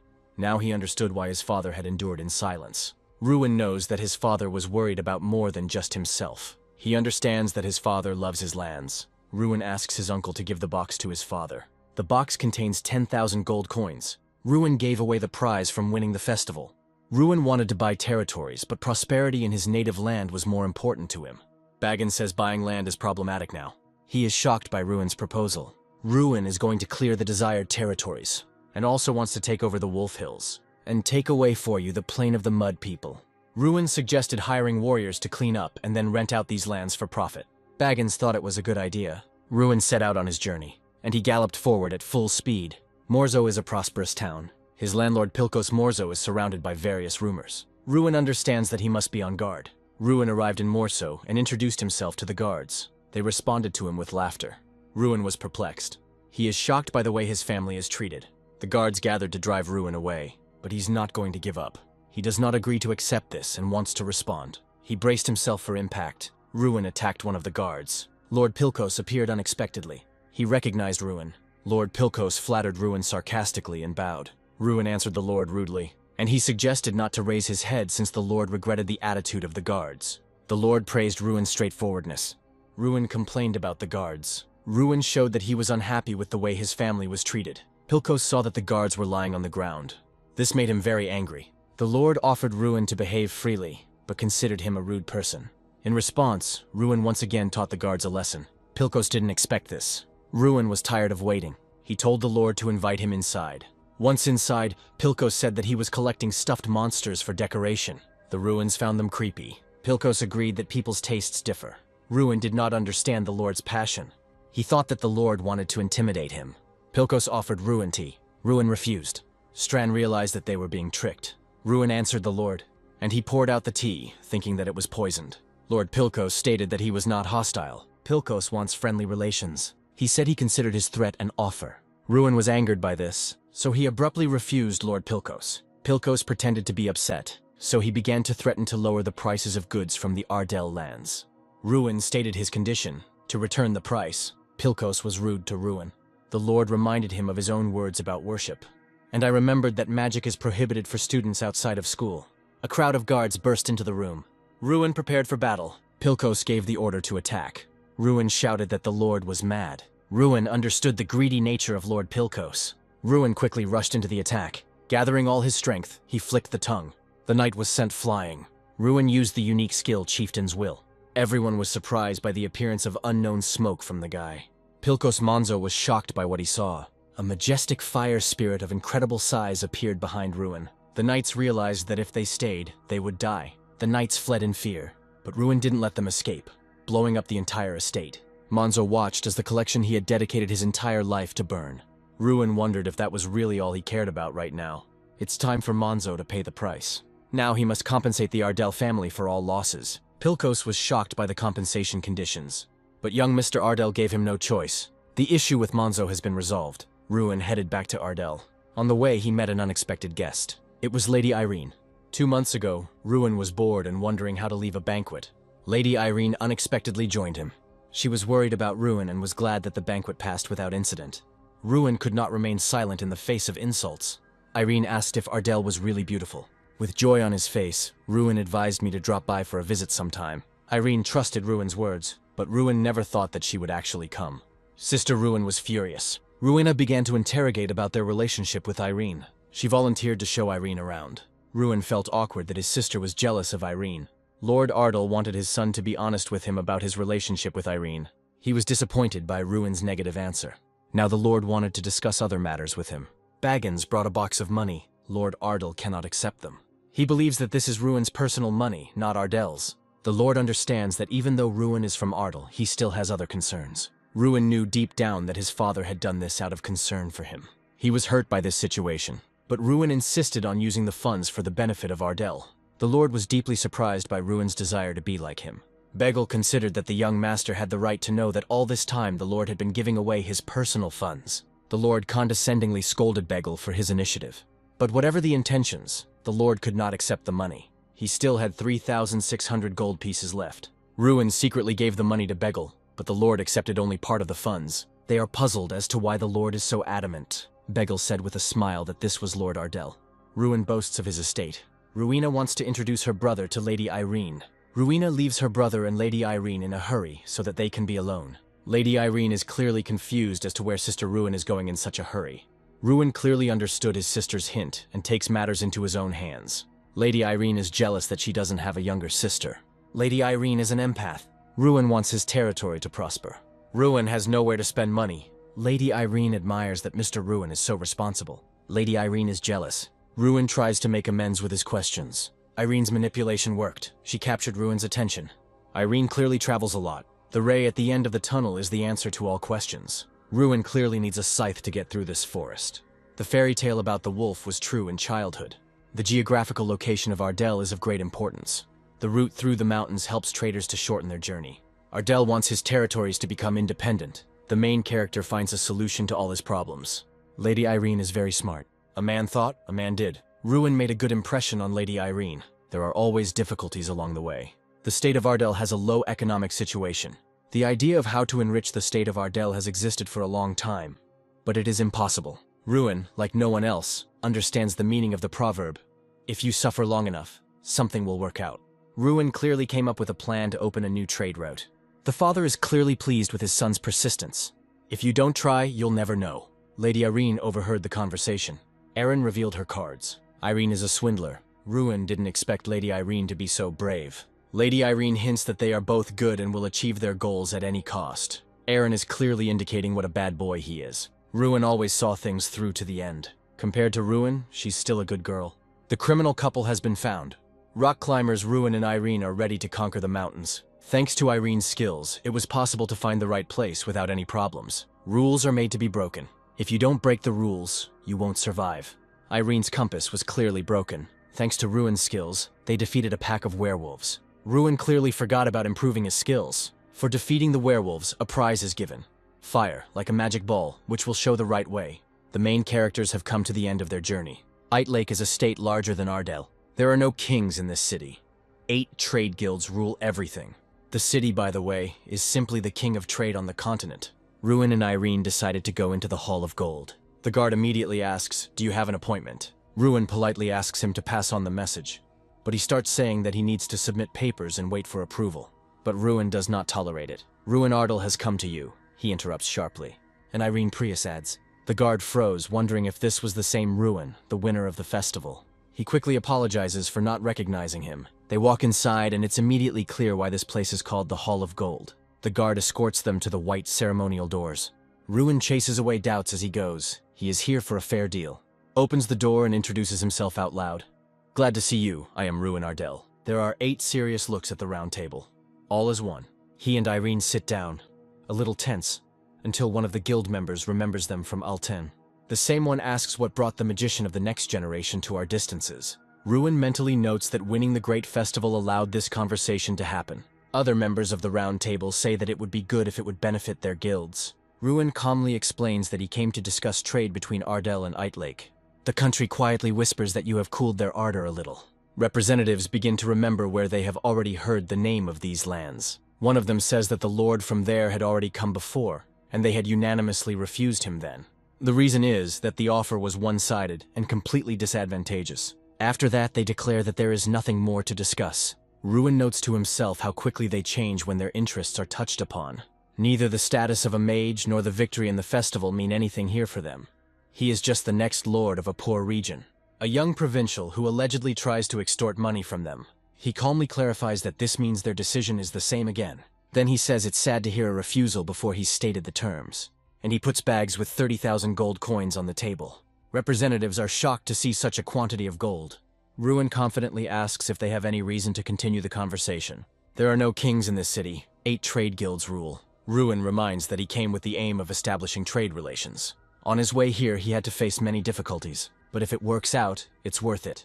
He offers to buy weapons from the city for 30,000 gold, and in exchange asks for permission to sell the products of his house. The reaction to such a big deal doesn't surprise him. Inwardly, he thinks that such a sum is the budget of the rural area for 3 years. The shock is understandable. The expenses are too serious.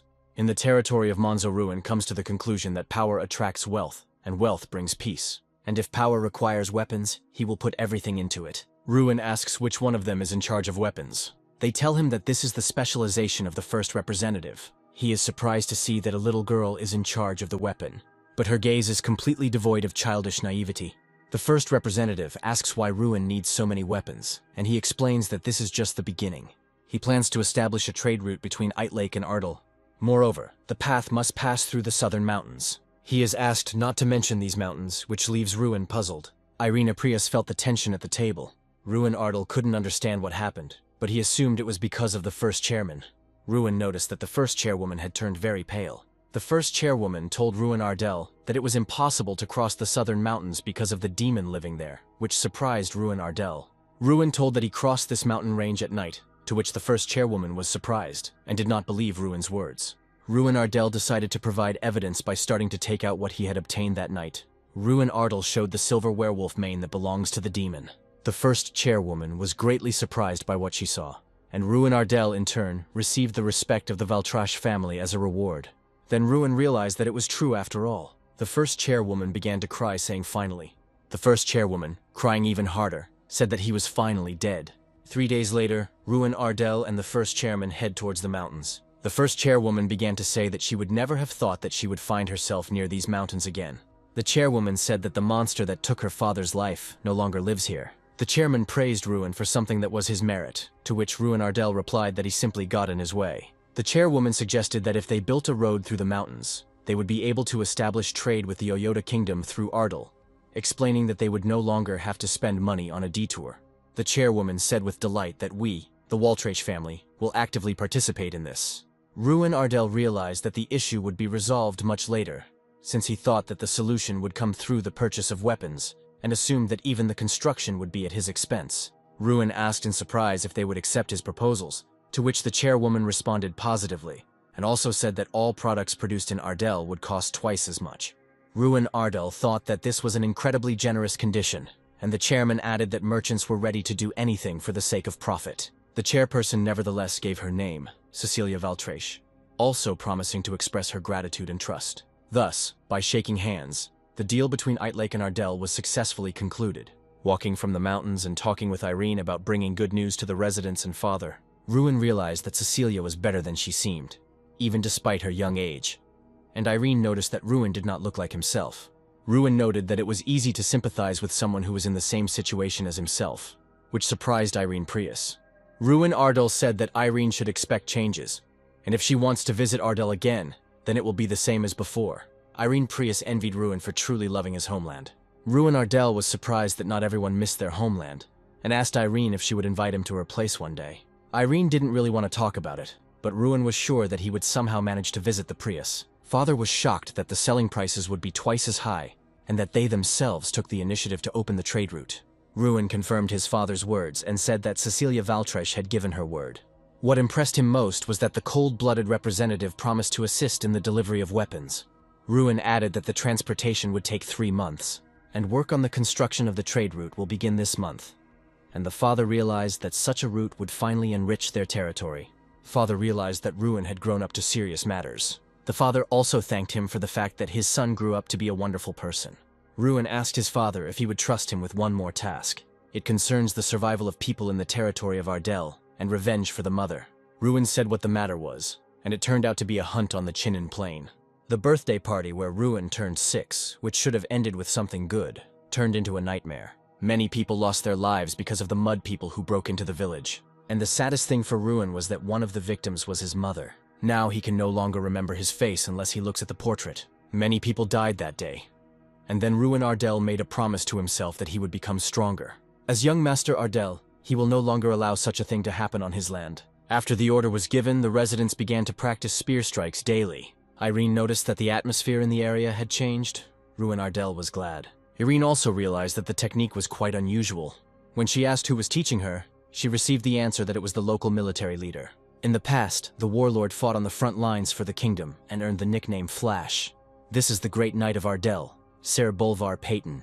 The Mud People's invasion would have done more damage if it weren't for him.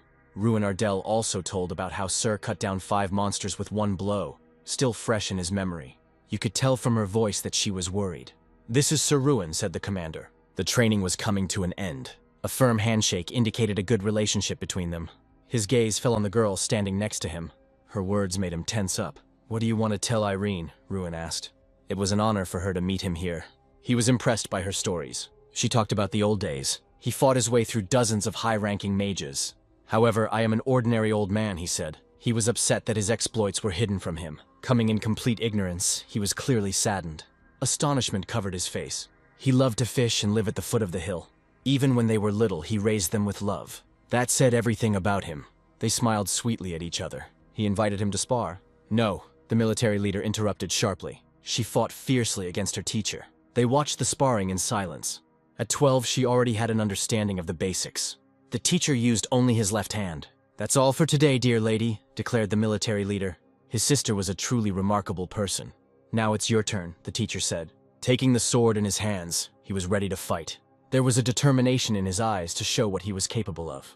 After some time, Ruin was already lying on the ground, defeated. "How much have your skills changed during this time?" Ruin said. He ran through comparisons in his head for this moment. He was the only 6-star knight in the kingdom. He was shocked by what he heard. Suddenly, an emergency task appeared. He began to think about what was the right thing to do. "This is a unique opportunity," Irene said. "You can't even buy something like this for money," the girl said. He was ready to gain experience with determination. "I like the expression on your face," the teacher said. He was waiting for a new sparring session. Their sparring was truly incredible. They trained every night. He made a bold lunge forward, hoping to strike. The efforts began to bear fruit. He stayed up all night fighting with the teacher. He put in a lot of effort. He was ready to do the final task. Brother came from behind Ruin. Relatives were worried that Ruin did not sleep all night, and they really asked to rest a little. But that was his last try, and then he wanted to try something else, and for now there was one more approach. Ruin surprised his loved ones with this. He was very determined. After all, in those few days of sparring with wooden swords, he had already learned to predict the knight's movements, and could now win using his specialty.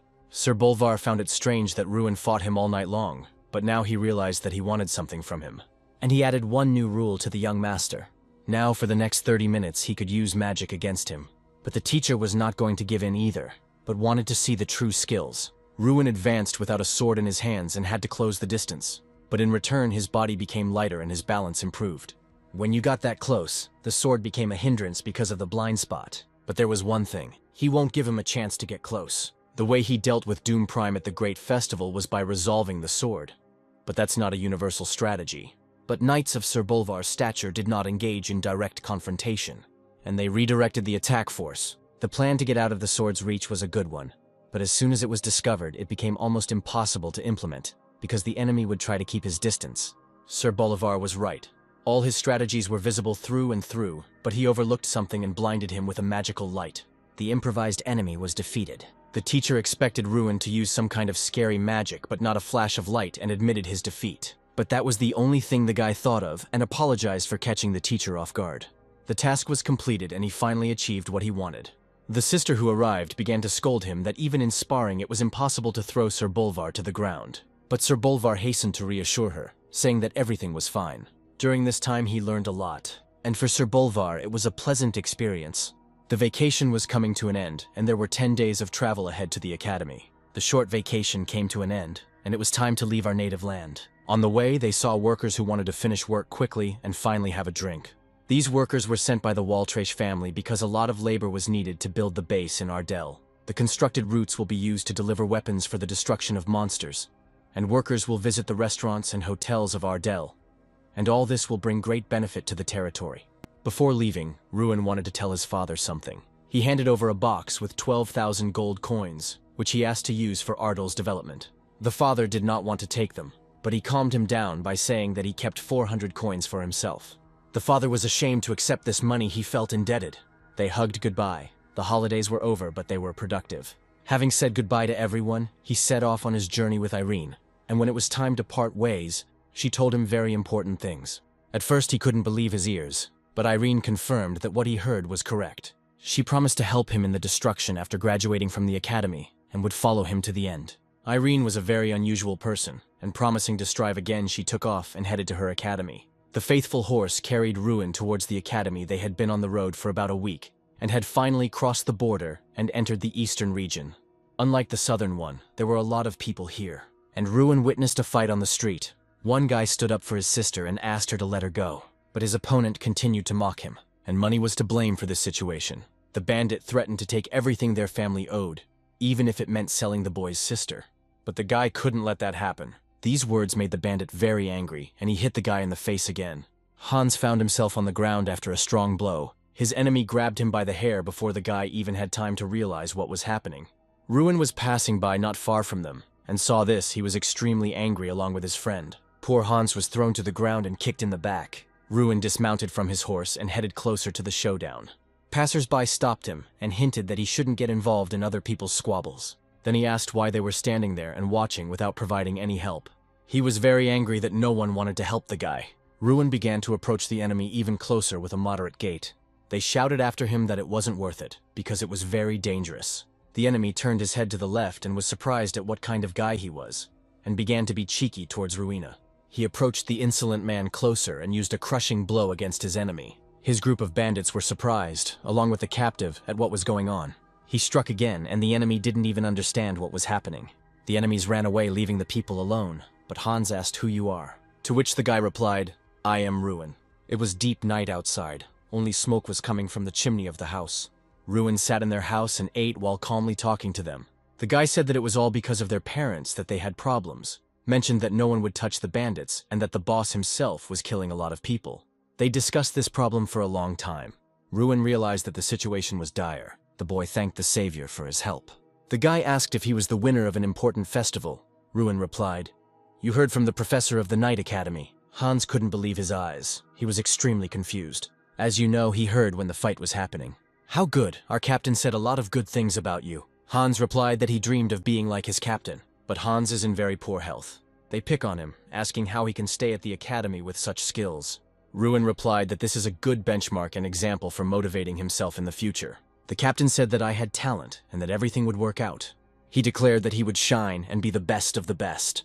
After all, his teachers believe in him until the very end, and the captain also gives hope to Hans. Ruin supported the guy and said that everything would work out.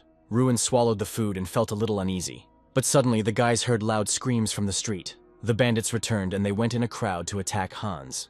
One of them kicked down the door, angrily telling them to surrender. But there was nothing in the house except Ruin. The guy hit the enemy with all his might, and he flew out of the house at the speed of light. Ruin left the house and told Hans to hurry and protect his sister.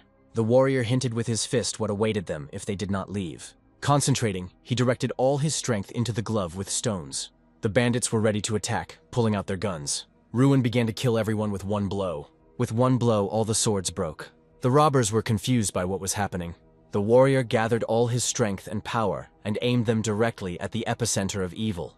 All the villains found themselves on the ground. They were scared, and at that moment they realized it was better not to deal with him. Ruin looks menacingly at the gang members. One of them managed to grab Hans's sister, and now he's holding a knife to her neck. He shouts to the others, trying to bring them to their senses so he can grab and tie up Ruin. Ruin's attention is focused entirely on him. Ardell comes closer. The bandit says that he is the leader, and his name is Nosel. Nosel orders Ruin to kneel. Ruin suddenly realizes that Hans was badly wounded in the back while trying to protect his sister, and lies on the ground. Ruin understands that there is no help to be expected from anywhere, and begins to approach Nosel, to which he shouts and orders him not to approach. The knife makes a shallow cut at the girl's throat, and she screams in fear. Nosel presses the knife even closer and threatens Ruin to kill the girl if he moves any closer. Ruin is angry because he feels powerless in the current situation. His fists clench, he's angry, but he doesn't know what to do. A sudden blue flash illuminates the space, and Hans strikes Nosel from behind with his sword. Nosel falls dead. Hans's sister is saved, and he himself, wounded but enraged, moves towards the remaining members of the gang. The bandits, unwilling to face Hans's wrath, flee. Exhausted, Hans falls to his knees, leaning on his bloody sword. He comes to his senses and realizes that he has just killed a person for the first time. Ruin puts his hand on his shoulder and, reassuringly, says that it was necessary. Ruin congratulates Hans on having unknowingly mastered the aura, the so-called Peridot sword. Ruin notes that during the fight, Hans was emitting a blue aura. Hans realized that the aura he was emitting meant that he had reached the 4th rank, which was the highest stage for an apprentice knight. Ruin is proud of Hans and of himself because he was not mistaken about him. Hans happily thanks Ruin. Deep night and silence accompanied the hero's conversation. Morning came, and Ruin, having said goodbye to Hans and his sister, headed back to the academy. Upon arrival, Ruin looks at the academy building and realizes how much he missed this beautiful place. Ruin met Jason, and he started asking him about the holidays. Ruin goes over everything that happened in his head and thinks about what he should say. He stands thoughtfully and thinks for a moment. Ruin is hesitant to tell what happened to him, so he says that he trained in the art of the sword. Jason was very skeptical about this answer. Jason, standing in a relaxed pose, says that vacations are meant to be relaxing. Jason reports that swordsmanship lessons will be taught in the 2nd semester, and Ruin's training was wasted. Suddenly, Ruin was called out and saw Professor Heidel. Ruin is surprised by his appearance. The professor asks Ruin to look out the window. There is a carriage standing there. There are guests at the academy. Next to the carriage, there is a bunch of knights and flags with the emblem of the golden sunbird. Ruin recognized the emblem. He knows the guests who have arrived, so he takes a step towards the stairs leading to the carriage. Ruin stands at the beginning of the red carpet. As soon as he approaches, one of the knights announces that the winner of the great festival has arrived and orders the carriage to be opened. Two princes in full dress uniform emerge from it. The first prince, named Croster Radian, tells the second not to interfere with his communication with Ruin. The second, named Foster Radian, answers his brother with mockery, so that he should not even dare hope for Ruin's attention. Ruin bows before the princes, showing them his respect. The princes greet Ruin and again begin to argue about who will be the first to talk to him. Ruin is not flattered by such attention. He understands that their selfish goal is to use his attention to achieve the role of crown prince. Ruin proposes his idea to them. They agree with everything he says. Ruin suggests that the three of them discuss everything together. On the map is the Kingdom of Radian, which is the weakest state on the continent. Despite this, the government is weak due to the confrontation between two forces that do not want to unite for the good of the country.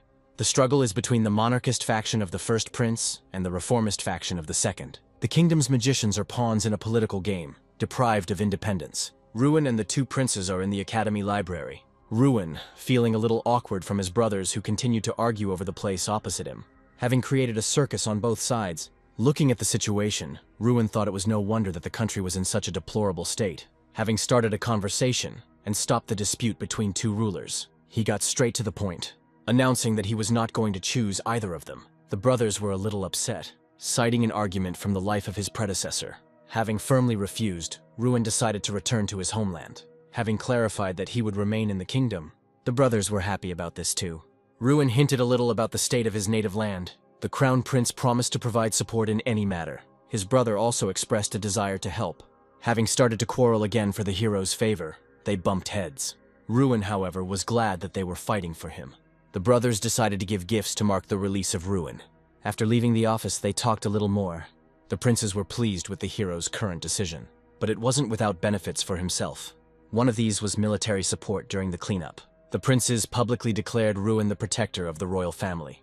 Ruin himself was not particularly happy about this, although it is only a formality before it gains official status. Despite this, everything went without any unnecessary problems. The other students admired him, but it was time to return to class. Although everyone was more interested in making noise, Mikhail Guerrigil began to appear on the horizon, started shouting and threatening.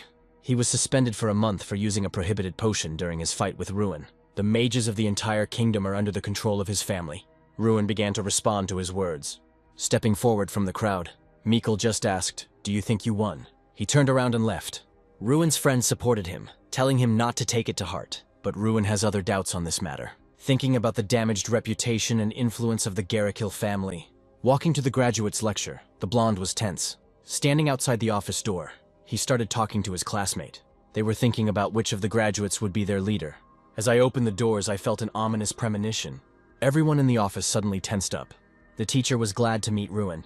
Graduate Shaquille Guerrigil appeared before them. The beginning of the second semester will begin with practice. In this regard, graduates share the current situation among magicians. But Ruin still had a bad feeling. The teacher began his story about the relationship between the court magicians and the Guerrigil family. Shaquille Guerrigil gives a lecture. The lecturer explains that nothing in the world can be declared as one's own. Ruin listens to Shaquille, who advises the weak to stick together. The teacher intimidates the students with his speech. Shaquille wants to bring out Ruin's emotions. Ruin's friend wants to protect his comrade. Ruin, in turn, responds to the teacher's words that even if the pieces of garbage come together, a masterpiece will not emerge. Shaquille starts to get angry at the response.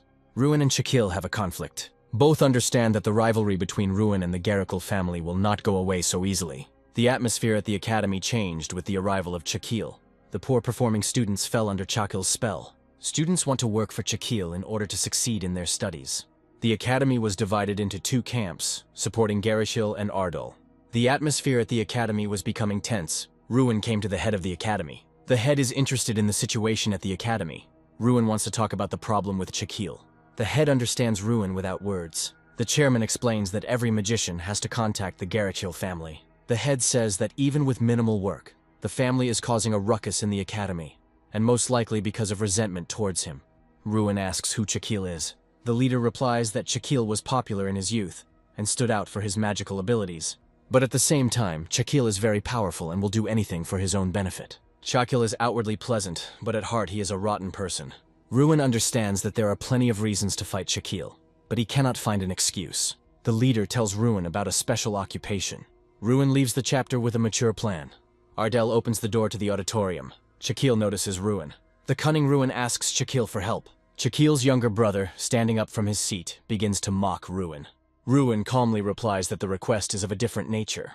Ardell learns of Chakil's refusal to conduct the next lesson with the knights. Ruin asks to conduct the lesson. Chakil stands in confusion. The point is that in such a class the lecturers and students are on the same level, so a legitimate fight can be conducted. The students are amazed at the opportunity to see the lecturer's magical skills. Chakil stands thoughtfully, Ruin proud of his challenge to a fight. The lecturer thought. Chakil wriggles out of it, saying that the graduates are already experienced magicians. Ruin replies that the purpose of the lecturers is to teach magic to future graduates. Ardell confirms his words that this is an ideal opportunity. Chakil listens to Ruin in horror. Ruin is putting more and more pressure on Chakil, taking him on a bluff. Chakil is confident that he is right and is trying to put Ruin in his place. The lecturer calms down because he is confident in his words. Now the students themselves ask Chakil to participate in the class because everyone is interested in seeing him in action. Garikil Jr., confident of his brother's victory, also shouts at him to agree. Everyone thinks Ruin is screwed, but he holds on strong. Chakil nevertheless agrees, looking as if he is doing Ruin a favor. Chakil says he gave up the joint class so that Ruin could continue to shine as the class representative. But Ruin continues to ask the teacher to agree, which greatly surprises him. He justifies this by saying that he wants to see the strength of the elder. In the end, Chakil agrees. Ruin squeezes the teacher's hand tightly, his face frozen in a grimace of anger and surprise. The guy tells him to prepare to be surprised. 3 days later, the knights arrived at the academy. The head says that he has already suggested a joint lesson, but was refused. But he notes that if Ruin himself asks the elder about this, he will not be able to refuse him. Ruin notes that the old man is cunning, since he came up with a plan in which the elder would have to take part. The students greet the guests. These are Foldren's knights in training. Golter greets Ruin with a friendly grin. The guy responds in kind and they exchange a few words. The knight says he needs to go and asks Ruin to look after his subordinates, receiving his consent in response. The hero meets the interns and asks where their representative is, to which they answer that he is busy. Behind them, a group of guys are bullying another. Ruin recognizes the bully's victim as Hans. The hero asks them what is happening, and they recognize him. One of the guys introduces himself as Malton Gagan, a representative from Foldren. He says that the famous knight Vengras Gagan is his father. However, Ruin does not understand why he needs to know this and politely asks for an answer to his original question. He repeats it again, to which he is told that Hans simply did not listen, and because of this, he was punished. Malton gets angry, claiming that the question was rude and asks if Ruin knows Hans. He replies that they are friends, causing the intern to laugh and call them commoners. Malton says that the Ardell family is not particularly influential, and is surprised that with such a pedigree, Ruin was accepted into the academy. Ruin doesn't understand what he's getting at. His face takes on an irritated and surprised look when he realizes why the intern is so hostile towards him. An elder emerges from the crowd, greeting Malton, who is his brother. Ruin realizes that even if he didn't know Hans, they still wouldn't get along. Golter conducts a briefing before a joint test. He orders everyone to split into groups. The knight says what the group should be made up of, and notes that there should be 54 of them in total. Malton tells his brother that he doesn't want to fight, to which his brother replies that it's mutual. However, they began to discuss their plan of action while Hans watched them from afar. He understands that he is at the bottom of the list, and it is unlikely that anyone will want to unite with him. But suddenly Ruin appears nearby and offers to become one group. Hans doesn't fully believe that this is true, and asks the guy again. But he tells him that everything is fine, because they are friends. Jason approaches them and offers to join their team. He says that Ruin's friends are his friends, thus encouraging Hans. The blonde suggests that the intern address each other informally, receiving consent in response. Ruin says their goal isn't just to get a good grade. He explains that they need to deal with the elder. Once all the groups were formed, it was time for a short break. Ruin asks Hans if everything is okay, offering his help, but Hans says that there is no reason to worry. The intern says he is glad to see his friend, but remarks that it would be better to pretend they were strangers. He justifies this by saying that many people don't like him. Ruin says that everything is fine because he is his friend. They see Malton in front of them, and Hans confirms that it was he who beat him. Ruin learns that the bully is a 4th-level knight, and understands why Hans is afraid of him. Ruin remembers the blue aura that surrounded Hans during the fight with the gang leader. Hans stands at the window. He is scared and tense. His wounds are fresh, He does not yet realize his strength. Ruin tells Hans that he wants to deal with Maltiv. Ruin asks Hans if he is willing to continue being the whipping boy, or if he wants to change something. But Hans doubts that he can win. Ruin confidently says that Hans is capable of everything and has enough strength in him. Maltiv and a couple of his friends hear this conversation. The knight calls Hans. Hans confidently refuses. Maltiv reacts with confusion to Hans' refusal. He did not expect such an answer.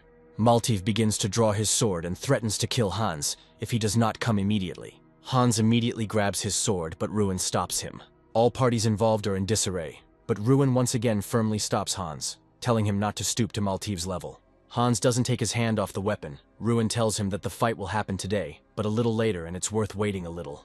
Ruin, having stopped Hans, rushes to meet Maltiv himself and a fight almost breaks out. Suddenly, Maltiva is hit in the cheek by someone's knee, and his sword ends up on the floor. The knee belonged to Sir Golter. Maltiv Gagan, thrown aside, sits on the floor. Sir Golter addresses him with a complaint. Maltiv begins to justify himself, but his naked sword says more than he does. Sir Golter strips Maltiv of his position as knight in training, and threatens him with disciplinary action for inappropriate behavior. Maltiv tries to use his family's name, particularly his father's, to protect himself. But Sir Golter is sure that Sir Vengras Gagan will be terribly angry that his son took out a sword at the academy and tried to threaten them. Maltiv is scared by this. Ruin looks down on Maltiv as he listens to his horrified apology. Maltiv is frightened by the mention of his father, but there is much more anger in him. Joint classes between knights and students began, and the first part was training in combat and defense. Sir Golter was beautifully stern in his shiny armor. He taught how to neutralize a mage's spell casting time in battle. The wise Professor Heidel taught how to predict the knights' movements and leave the areas of their attacks. Each group was training, and Shakil Garikil's group was sitting under a tree and watching closely what was happening. Maltiv irritably complained to Chakil about Ruin, but Chakil suggested sitting it out and not getting into trouble for now. Chakil appeared calm and self-confident, but inside he was nervously thinking about the unenviable situation where he would have to show his skills in front of everyone. He was not ready for this. He decided that he would do everything to prevent this. Team Ruin was training hard, Hans leaning his hands tiredly on his knees. Ruin, unlike Hans and Jason, doesn't look tired. He's just warmed up and ready to continue. Hans and Jason are horrified by this. Ruin, someone shouts, offering to fight. Sir Golter, with a wooden sword in his hands, is ready to stand in tandem with Ruin. He wants to make sure of something. Ruin is confused, and Sir Golter says that learning the skills Ruin has is simply impossible on his own. Sir Golter turns out to be much more attentive than Ruin thought. He really did have a special teacher. Sir Golter stands in front of Ruin, asking him for a favor.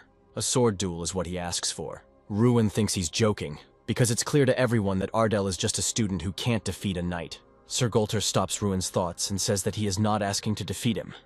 This raises even more questions. The only thing Golter wants is to show everyone else the necessary skills, to teach them what is required. The Knight Commander says that no one here has the same skills as Ruin, which surprises and to some extent offends the knights in training. Ruin understands that this is a great opportunity to show himself. He is confident. Ruin is confident that his performance, if successful, will put Chakil and Maltiv in their place. Ruin grabs the training sword and points it towards Sir Golter, showing his readiness for battle. Sir Golter chuckles as he speaks of Ruin's impressive stance. Golter quickly begins his attack. The knights watching this are amazed at the speed of the attack, and even frightened by the serious intentions of their commander. Ruin successfully deflects the first blow. He blocks it and looks straight into the eyes of his named opponent. Ruin throws Golter back. The latter is very impressed. He asks Ruin where he learned to fight like that. Golter suggests that Ruin is not allowed to reveal the mentor's name. Ruin ponders whether he can reveal the truth. Ruin thinks that nothing terrible will happen. His mentor is not hiding much. When they hear the name of Sir Bolvar Peyton, everyone gasps in great surprise. Their faces stretch out and their eyes widen. The students and knights behind Golter's back begin to whisper, not believing what Ruin said, since Bolvar Peyton, according to rumors, has long been dead. Golter wants to know more. Ruin explains that he has known the great spearman since childhood. Suddenly, Maltiv emerges from the crowd, shouting that Ruin is lying. Maltiv is sure that Peyton is dead because his father said so, and Ruin is unlikely to be able to prove the truth of his words. Ruin irritably replies that he has no intention of proving anything to him. Maltiv confidently states that even if this is true, nothing will change. The strongest in the kingdom is still his father. Sir Vengras Gagan, the very one that Maltiv fears so much, is officially recognized as the strongest knight in the kingdom. But there is a big but. If Sir Bolvar Peyton is alive, it will change the balance of power. This is what Maltiv is worried about, but Ruin doesn't care. Ruin knows that Bolvar Peyton doesn't care about the puny regalia. Maltiva is angered by Ruin's calmness and self-confidence. He does not consider the regalia pathetic. Maltiv grabs his sword.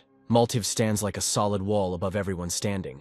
He is furious and challenges Ruin to a duel for insulting his father. All the anger fades away after a slap on the back of the head from Sir Golter, who with his firm hand instantly cools Maltiv's hot head. Sir Golter has a different idea. Tomorrow's lesson will start with a battle between Ruin's group and Maltiva's group. No one had any objections. The next day, the two teams met face to face.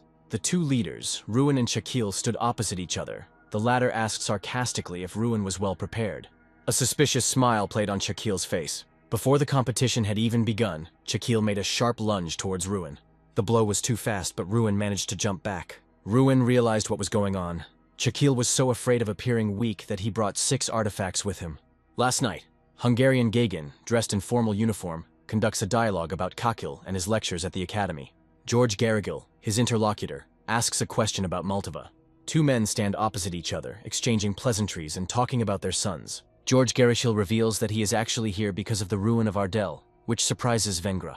Rumors reached Vengras about Ruin as the winner of the festival and the favorite of the princes. Gegen doesn't like the fact that a provincial upstart is so easily making his way to the top.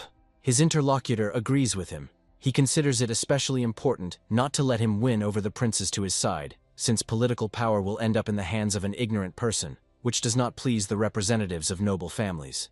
Garrickle offers to influence Ruin through his sons and Maltiv. Transferring the artifact to Maltiv would be appropriate. Vengras has a pendant, a powerful artifact which George says he wants to give to Maltiv. Vengras doubts this idea, since the transfer of the artifact is a forgery. But Garrickle persuades him, saying that he has already transferred the artifacts to his children. Gegen backs down until he hears Bolvar Peyton's name. For some reason he is amazed. He does not understand why Garrickle mentions this name. George Garrickle reports that Bolvar Peyton is alive, and that he was the one who taught Ruin Ardell martial arts. The question of the transfer of the artifact turns out to be key to the status of the two families, their reputation and position. Vengras Gegen hands over the artifact to George Garrickle. The men shake hands with each other. Garrickle emphasizes that all this is being done for the good of the kingdom, and the conversation ends there. The battle is in full swing. Ruin's group is caught by Shaquille's magic and cannot move. Hans and Jason are frantically trying to break free, while Ruin is calm, but he is immobilized, his legs and arms bound by green tentacles of magic.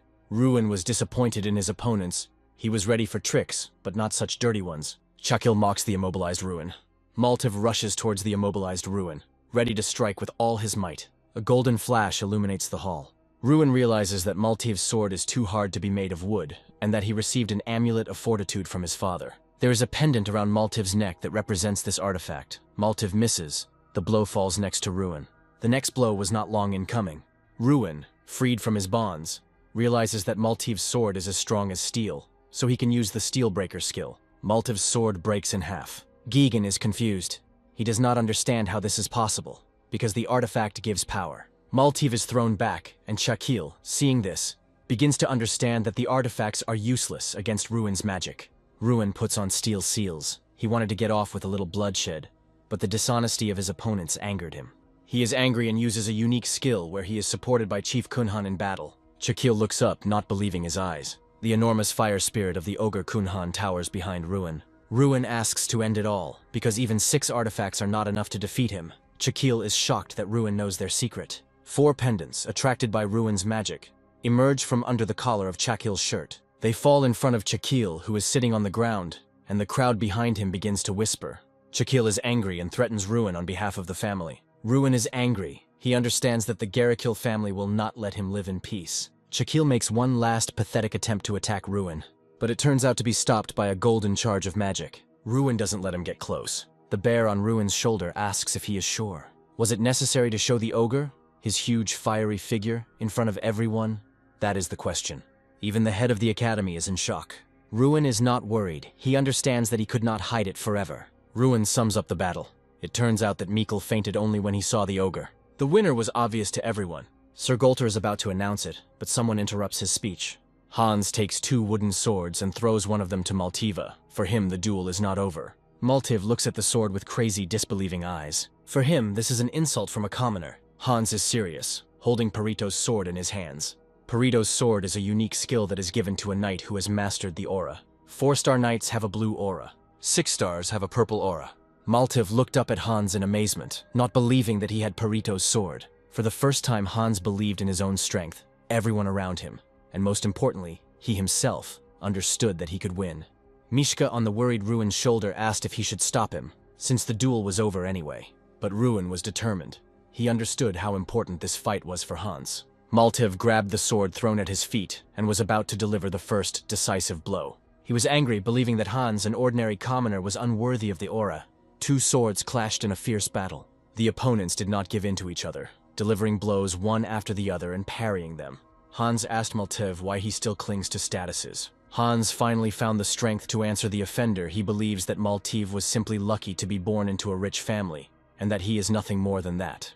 Maltiv did not expect such insolence from what he considered to be a commoner. The battle reached a critical point. Maltiv activated the artifact and his sword acquired a blue aura. He jumped at Hans with a furious cry. Ruin, realizing that Hans will not survive, rushes towards him.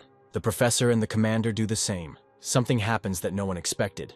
Hans throws Maltiv away with one blow, and he loses consciousness. Maltiv lies unconscious on the ground, defeated by someone he didn't expect to be defeated by. Hans stood there in complete confusion. Ruin ran towards Hans, shouting something. Both looked down at Hans's hands, unable to recover from what they saw. In Hans's hands, a sword blazed, filled with the energy of fire. In the building, along a stained glass window with blue wrought iron bars, Ruin walked with the head of the academy. Ruin understood the intent of the chapter. There is a painting in a decorative frame hanging on the wall. 2 men in formal suits stood opposite each other, holding their hands to their mouths and thoughtfully discussing something. The fair-haired young man listened to the noble's conversation with half an ear. Ruin and the head of the academy are standing by the wall and talking about something. In front of them was a staircase leading to the basement of the academy. Ruin watches the leader closely. He waits to see what will happen next. The head encourages Ruin. In front of him stood a huge fire energy ogre with white eyes and large fangs. The leader tells Ruin that no matter what happens, he will always be the same Ruin Ardell that he trusts. Ruin thanks the chief for these words. Concentrating, Ruin opened the door. He greeted the ogre with a grin on his face. A huge ogre in fur clothing and a large crystal on his belt sits on a throne. Ogre asks Ruin to tell him everything that happened on the Heavenly Mountain. Ruin tells the ogre everything. In a huge throne room, Ruin stands in front of a huge ogre sitting on a throne, and between them stand large and tall knights in armor with axes.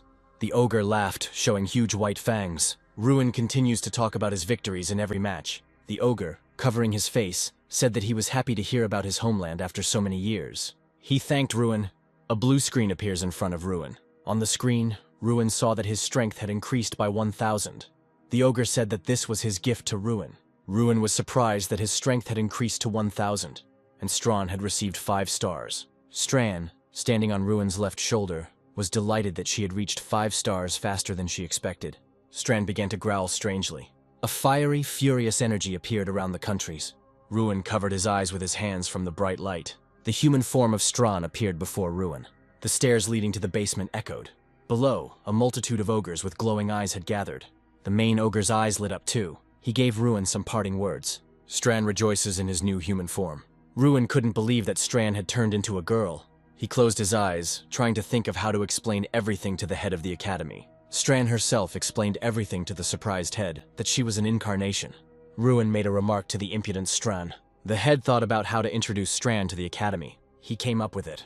Stran introduced herself as Ruin's cousin. Ruin's classmates were shocked by what they heard. Ruin's best friend Jason got down on one knee in front of Stran and offered her a tour of the academy. Ruin was glad that everyone believed their legend. Ruin was called out by his friend Hans, and he remembered that today was the day of his departure. It's sad that we have to part again. I'll visit you sometime. Hans asks if he can visit Ardell after graduation. Ruin, without hesitation, says, "Of course, you can visit us." "No, not to visit. I want to become one of Ardell's knights." Ruin is shocked by Hans' words. He asks, "Are you serious?" Hans says with a smile, "Yes, I want to do something meaningful. For example, protect Ardell, which you will command." Ruin received Hans' words with joy, and a third comrade joined them. He says at the top of his voice that he will also help Ardell, being close to the Lady of the Strands. Ruin looks questioningly at his friend and does not remember giving such permission. The friend was outraged, he said. "Who jokes like that?" All the friends laughed. Ruin mentally rejoiced that his friends would move to him in Ardell, the capital of Radian, D-Radian. A man expresses dissatisfaction that despite his large investments in Malta, he lost to a newcomer. Just like with Garrikill, even their eldest son was defeated by a novice knight. The era of the Garrikill family ended. The man says indignantly, "Well, Garrikill is on top.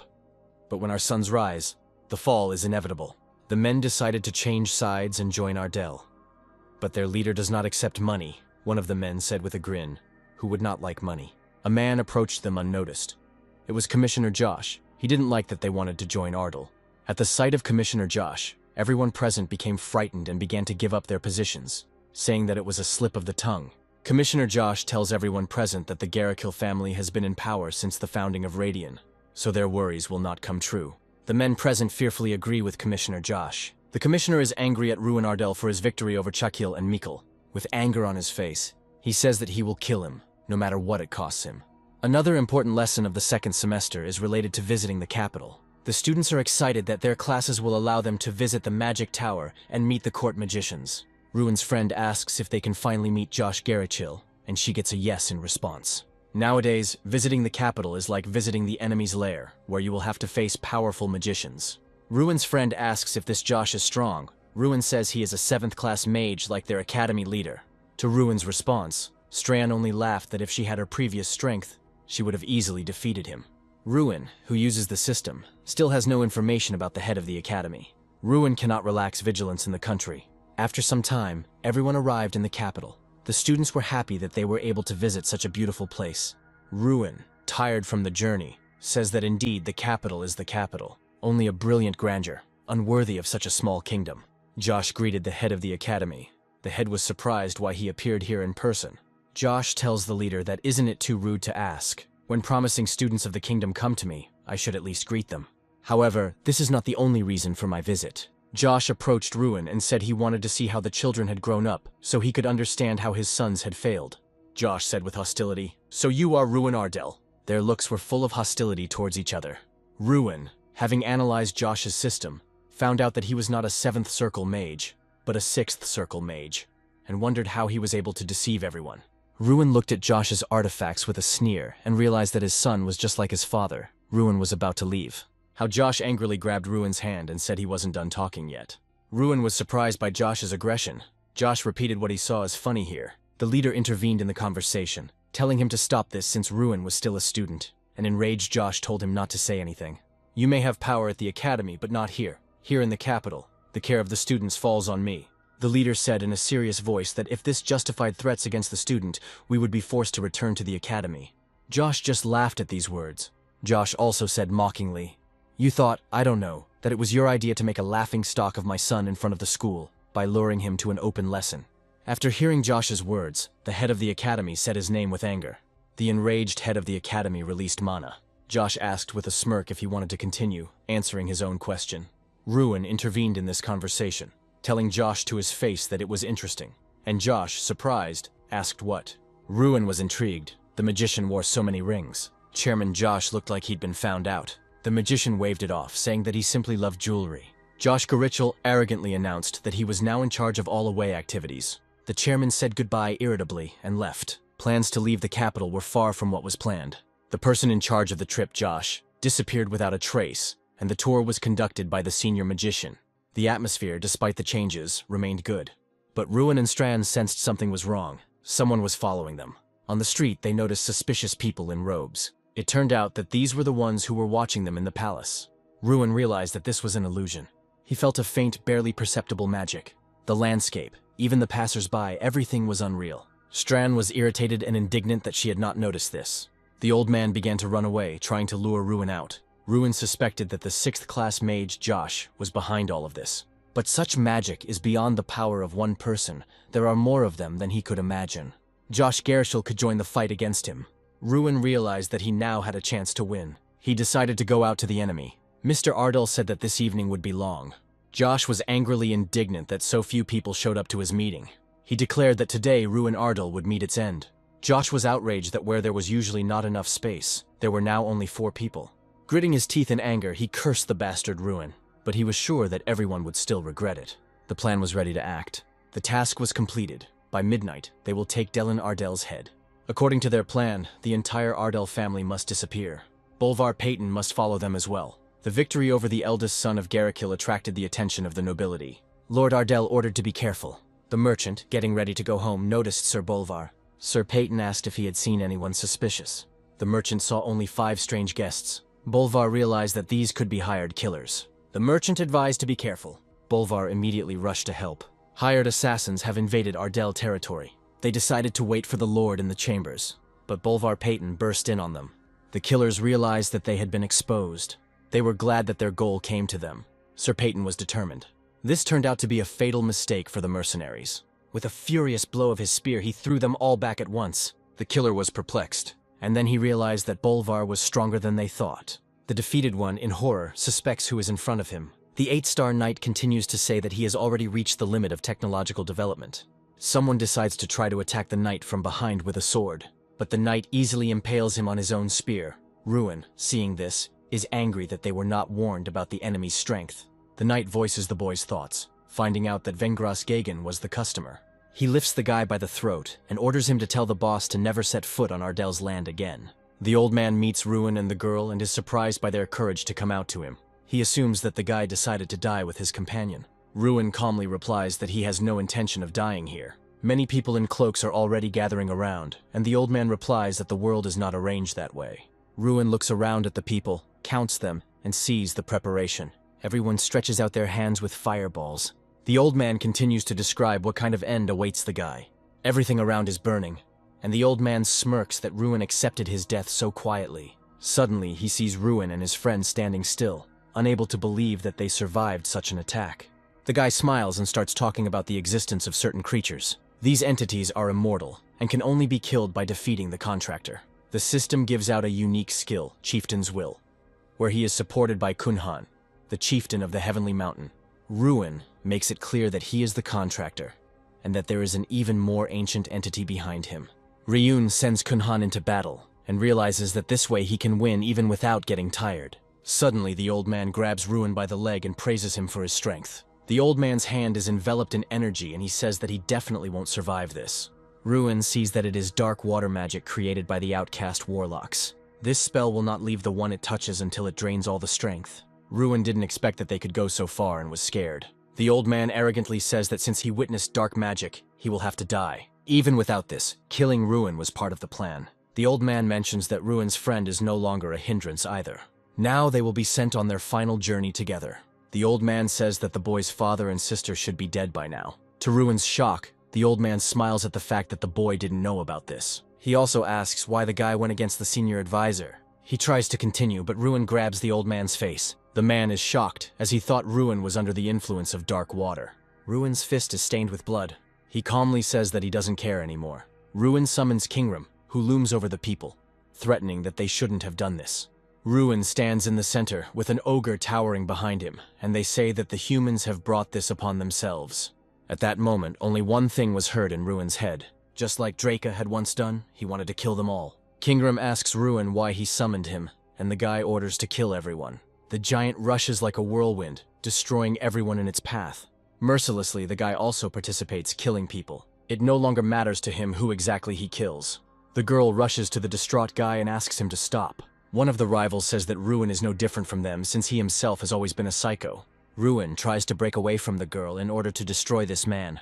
The girl brings Ruin to his senses and says that nothing has happened in Ardell yet. She screams that if the guy doesn't stop, he'll end up like Drac. After all, he was called the Destroyer of Worlds because he went mad with power and destroyed the entire world. Strawn reminded Ruin that he was not Draca. His destiny did not belong to Ruin. Ruin finally sobered up. He felt sorry that he made Strawn worry. Ruin turned to one of the attackers with the order to tell him everything he knew. The mage said that 5 of the assassins from the Myeongdan group, which does not include mages below the 6th level, have already arrived in Ardell. The killer's last words were that most likely Ruin's entire family was already dead. He was pierced by a spear thrown by someone and fell dead. Josh Garishil emerged from a dark alley. He was unhappy. His best men could not cope with Ruin. Ruin was angry that Josh Garishil dared to attack his family. Garishil hit Strana and Ruin with a blast of black magic, and they both fell to the ground, unable to withstand it. Ruin was furious. Another of his opponents turned out to be a black magician. If this was found out, the best outcome for Garishil would be the dungeon. Josh Garishil confidently stated that no one would know about it because Ruin would be dead. Ruin couldn't even move. Kingram's summoning had already ended. Behind Garishil, portals pentagrams appeared, from which dozens of copies began to fly out. He wanted to finish off Ruin once and for all. The hand waved, and the spears began to fly rapidly towards the Ruin and the country. Suddenly, a shield appeared in front of Ruin and the country, conjured by the head of the academy who appeared out of nowhere. Josh Garrickle didn't expect to see him here. The leader used his power, and the illusory field, enchanted by Garrickle's minions, began to disappear. It was created in order to hide the alleged murder. However, this field was useless against a mage as powerful as Tyrion Ignid. The field had a flaw. It would disappear when a higher-level mage cast a spell inside it. Garrihild was mad. He spoke to Tyrion and said that the whole city would be destroyed if he tried to kill him. The only one who should suffer is Garrihild. Tyrion had already put a barrier in place to keep the city from being harmed, and he was furious with Garrihild not only for his dabbling in dark magic, but also for trying to harm his apprentice. For this, Tyrion himself passed sentence on Harryhild. Garrihild tried with all his might to hurt Tyrion. Everything calmed down, and the country came to the conclusion that this was a crushing victory for the leader, because the gap between the two magicians was too big. Ruin agreed with her. This difference was of a completely different scale. The head of the academy stood over the defeated Josh Garrichill, lying on the ground. The leader turned to Ruin and the country and asked if he was okay. The academy students, hearing the noise, began to look out of the hotel windows. Everyone saw the unsightly picture of Garrichill lying on the ground, and the head of the academy standing over him. The sound of boots was heard. Princes with a detachment of soldiers were approaching the heroes of the silent scene. They were very worried about Lord Ruin, who was targeted by the dishonest Garrichill. They both ran up to Ruin with alarm. The princes tried to show that each of them was more worried about Ruin than the other. Nothing changed. Finally, they noticed Tyrion and the man lying on the ground. Josh Garrichill lay face down on the ground, not moving. One of the princes shouted furiously that this would be immediately reported to his father and that Garrichill would be arrested. The second prince agreed with his brother, adding that every member of the Garrichill family would be punished. Ruin stopped the flow of their anger and asked for one request to be fulfilled. He wanted to make sure his sister and father were safe. Waiting for an answer about the state of his family dragged on for half a day. A very nervous half a day. Finally, the deputy captain of the Royal Knights reported the answer. Everyone was safe. Ruin's father already knew about the attack. Bolvar Payton successfully neutralized the mercenaries. Moreover, it was possible to find out the name of the one who organized the attack. Josh Garrichill had accomplices. The one most involved was Vengrus Gagan. The princes, hearing of this, were disappointed at how rotten everything was in the kingdom, and they immediately decided to remove Sir Vengrus and remove him from all his positions. The deputy captain was taken over his position. The question remained about the position of Garrichill. Someone had to take the place of advisor and defender. One of the princes approached the head of the academy with a request for assistance, which surprised him and everyone standing nearby. Tyrion tried to refuse, but the prince insisted. The kingdom was in a difficult situation, and the help of reliable people would be very useful. The princes had long been trying to lure the head of the academy to the capital, showering him with gifts. But he refused every time, because he believed that a teacher had no place in politics. Now that the princes had made their request publicly, the disciples began to persuade the headman along with them. With a heavy sigh, the leader realized that it would be impossible to refuse. The only condition was that he would occupy the position temporarily until a candidate was found, and the princes were happy with even this decision. Jason and the crowd of academy students looked at the leader with admiration. Ruin smiled softly. He was glad that everything ended well. Dawn came. Ruin dreamily looked at the sky and thought how quickly time flew by at the academy. The final exams would soon begin. The trip to the capital did not end due to tragic events. It went according to the original schedule. Rumors have begun to circulate in the capital that Mikkel Garrigill is leaving the academy shortly before completing his studies. Ruin and everyone else understood perfectly well what his departure was connected with. Mikkel's father, Josh Garrigill, was placed in prison. The mages supporting him immediately fled. There were also rumors about Shaquille. He fled to Ferna. The Garrigill family lost support and power. The Ardell family celebrates triumph. Meanwhile, in Fern, two of the royal guards held back Shaquille Garrigill as he tried to get inside. Suddenly he rushes forward, breaking free from the guard's grip, and he falls to his knees before the crown prince of the kingdom, asking for forgiveness for the uninvited visit. The crown prince stands up straight, looking down on the visitor, dressed in a perfectly fitting uniform. Shaquille is nervous. With a trembling voice he asks to forgive him. He did not want to show disrespect. The crown prince stops this stream of nervous rumbling, asks what Shaquille wants, to which he replies that he and 40 other representatives of his house are seeking refuge. Shaquille mumbles something about how they are ready to serve for the good of the crown prince and the kingdom. But the crown prince is not stupid. He understands that there is another, much more serious reason. The crown prince asks about the crime. Shaquille is perplexed. The prince understands that such an influential family as the Gerahilds would not seek refuge with him just like that. The royal family would not turn its back on such a noble family for such a banal reason as an assassination attempt. So the crown prince wants to know who the assassination attempt was made on. Shaquille hesitates to answer. The crown prince says that giving refuge to the Gerahil family would be against justice. The prince sees no reason to provide shelter. Shaquille is scared to death. His only hope is fading. The crown prince turns to leave, throwing over his shoulder that he will not arrest Shaquille. Shaquille can't let him go, so he names Ruin Ardal as the person he attempted to assassinate, and the crown prince's face lights up with interest. The prince asks the name again. Shaquille confirms that it is the same Ruin Ardal. The crown prince is interested in what Shaquille said. He wants to know the details. With false friendliness, the prince offers Shaquille a cup of tea. 3 months had passed since the events in the capital. The new year had arrived, and the academy was covered in snow. The academy grounds were full of people. Nobles came here from all over the kingdom, and there was a reason for this: the final exam. Graduates demonstrate their skills by passing tests, which allows them to prove themselves to nobles who may offer them work. Today was the day of the exam. Ruin, Strana, and Jason were sitting on a bench in the yard. Ruin thought about how quickly time had flown by. Jason notices Ruin's thoughtful mood. He pulls him up. Ruin asks if Jason was prepared. Jason replies that he doesn't see the point in bothering, since he'll be going to Ardal with Ruin anyway. Someone is calling Ruin. His sister arrived. Ruin was glad to see her. Behind her, he could see his father and Sir Peyton. Ruin was glad to see them all, especially after recent events. He remembered again what had happened. It lay like a heavy burden on his heart. His father hastened to reassure Ruin, saying that on the contrary, he was proud of his son for his steadfastness. Ruin thanks his father and Sir Bolvar again. Sister Ruin notices the country, wondering who the lady is standing next to her brother. Ruin understands that the excuse about his cousin and relatives won't work, so he tries to justify himself by saying that Strana is just his friend.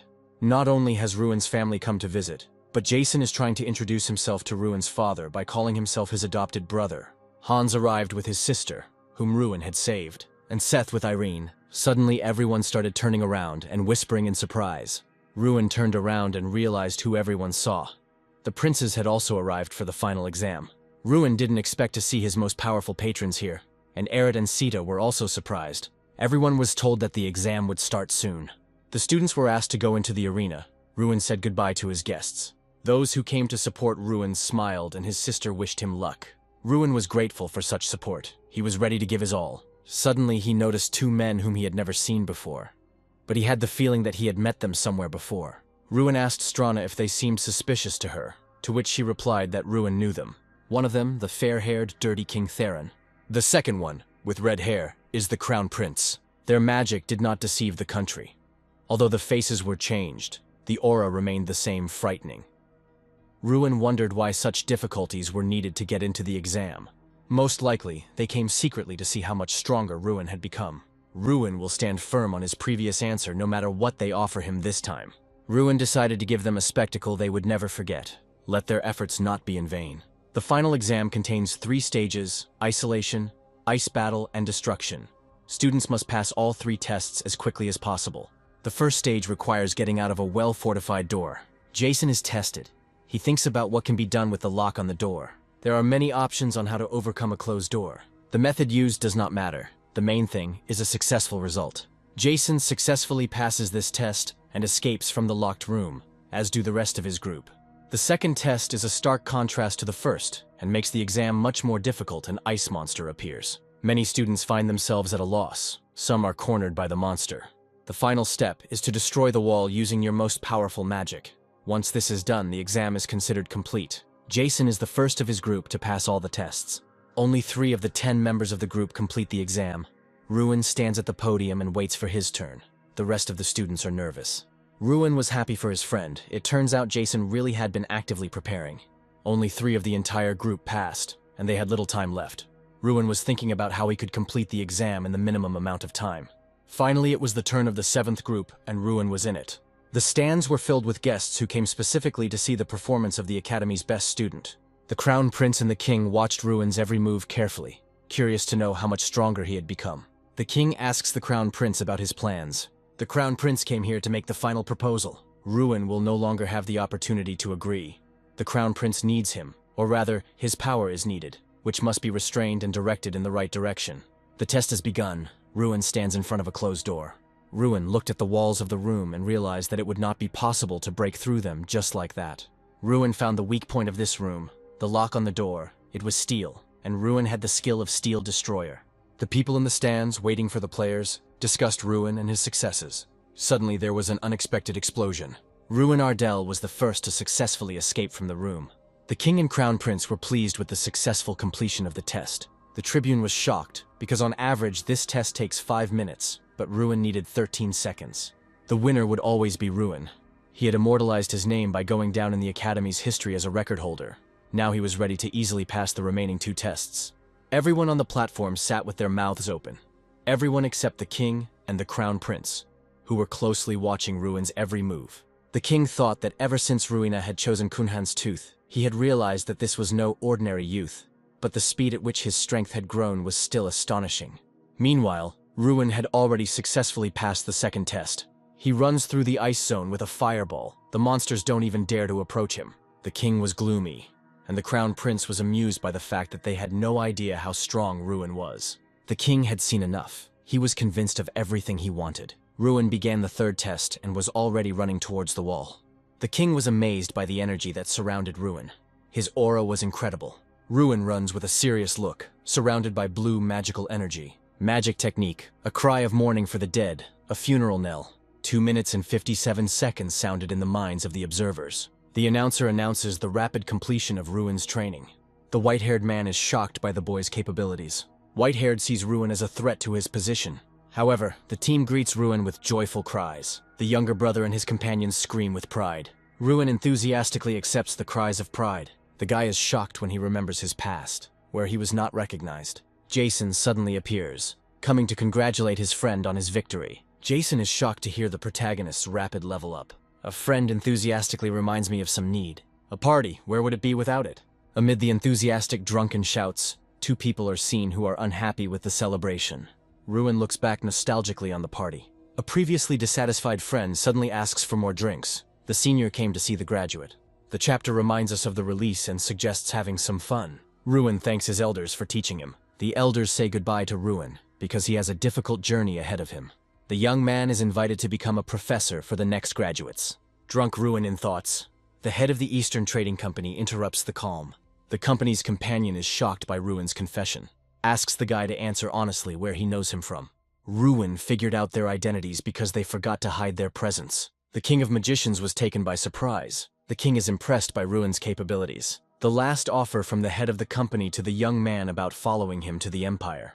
Refusal will not be accepted, and yet Ruin refuses. The head warns about the destruction of what he cannot obtain. There is a sense of doubt in the leader's actions. The reason is that the Crown Prince will not sink to such a depth. The Crown Prince tries to ridicule the hero's simplicity. Ruin responded to the ridicule with his status as a student. The chief is offended by such an impudent answer. The leader retreats, but leaves behind an unpleasant warning. Ruin tensely watches the retreating heads. Jason is right there, running to take his friend back to the party. Ruin is back. The celebration continues, but the tension has not gone away. A guy's happy face. Hangovers do not spare even high-level heroes. Irene came to take care of Ruin. The hangover has caught up with everyone. Irene asks with a grin if Ruin remembers. The guy remembers in shock. The dragon's kiss was slipped into Ruin's drink by Jason. The heavily drunk friends, together with Ruin, say that they will go to Ardell. A shocked Ruin asks again where they are going. Irene was already there, a nice place. Ruin digests the information he received. He says he will be glad to see Irene at any time. The reason for Irene to go to Ardell is not at all the desire to win. The head of the Magic Academy, Ignite, announces Ruin Ardell as the best graduate. Ruin comes out to the Academy students. The head of the Academy, patting him on the shoulder, advises him to speak from the heart. Ruin is nervous. Many students look at him, waiting for his speech to begin. Ruin reassures himself that he will not forget what he wanted to convey. He tells how he won a great festival after preparing for it for only a year. Ruin suffered for 5 years without releasing mana. People looked at him with disapproval, wondering why he stayed at the academy at all. But he didn't let go of his hand. Only with the help of magic could he protect himself and the people he loved. Ruin did not give up. He fought to the last. Ruin defeated his opponent with a fiery whip during the duel. The students were delighted with his story. Ruin says that even if you fall, get up and move forward. The students of the academy were inspired by his speech. Ruin thanks his students for their hard work. Ruin really liked Ruin's speech. She asks if his friends will head to Ardell immediately. Ruin tells her about how the night went, and that immediately after graduation, they decided to go to Ardell all together. In addition, another 3,000 soldiers will join them. Such support was provided by the princes for the subjugation of the southern territories. Ruina asks if he intends to remain in Ardell after the conquest of the territories is completed. He thought about traveling, but for now he wants to focus only on capturing territories. They examine the area on an interactive map. Ruin has a couple of ideas, but he needs to be well prepared. It concerns Ruin's friend. One of the knights arranges a duel with a knight in training, Hans. Hans had only recently taken his knight's oath. The fight began quickly and swiftly. The crowd shouts that the knight is pushing himself too hard against the newcomer. The question arose as to what the reason for sparring was. They got bored while cleaning. But there was a very interested young man. Sir Bolvar came to watch this duel. After all, he too could not miss such a fascinating spectacle. All the knights who watched the duel were recognized by Lord Bolvar. Attracted by the fight, he concludes that the fighters are skilled. Sir Bolvar notices that Ruin's friend is participating in the sparring. He is impressed by Hans's skills. Hans fought against the Golden Knight, who was considered elite in the kingdom. The Golden Knight knocks the sword out of Hans's hands. Hans is certainly talented, but he lost this fight. Ruin asks Sir Bolvar to teach Hans a couple of moves. If Bolvar trains Hans, it will benefit the Ardell territory. Bolvar does not refuse to teach the young man. He suggests asking him himself if he wants to study. Bolvar says that unlike teaching the young master how to wield a sword, he is more strict about training knights.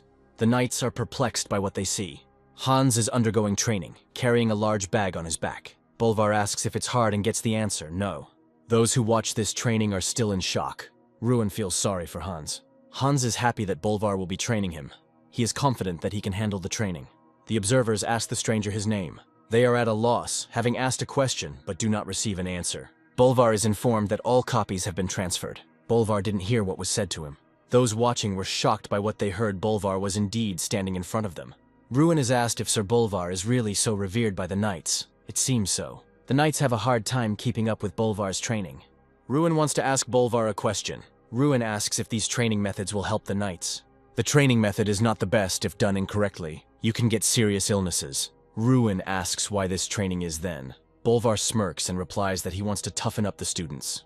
After Bolvar's answer, everyone present was in shock. A day later, they finally arrived at the Chinhung Plain.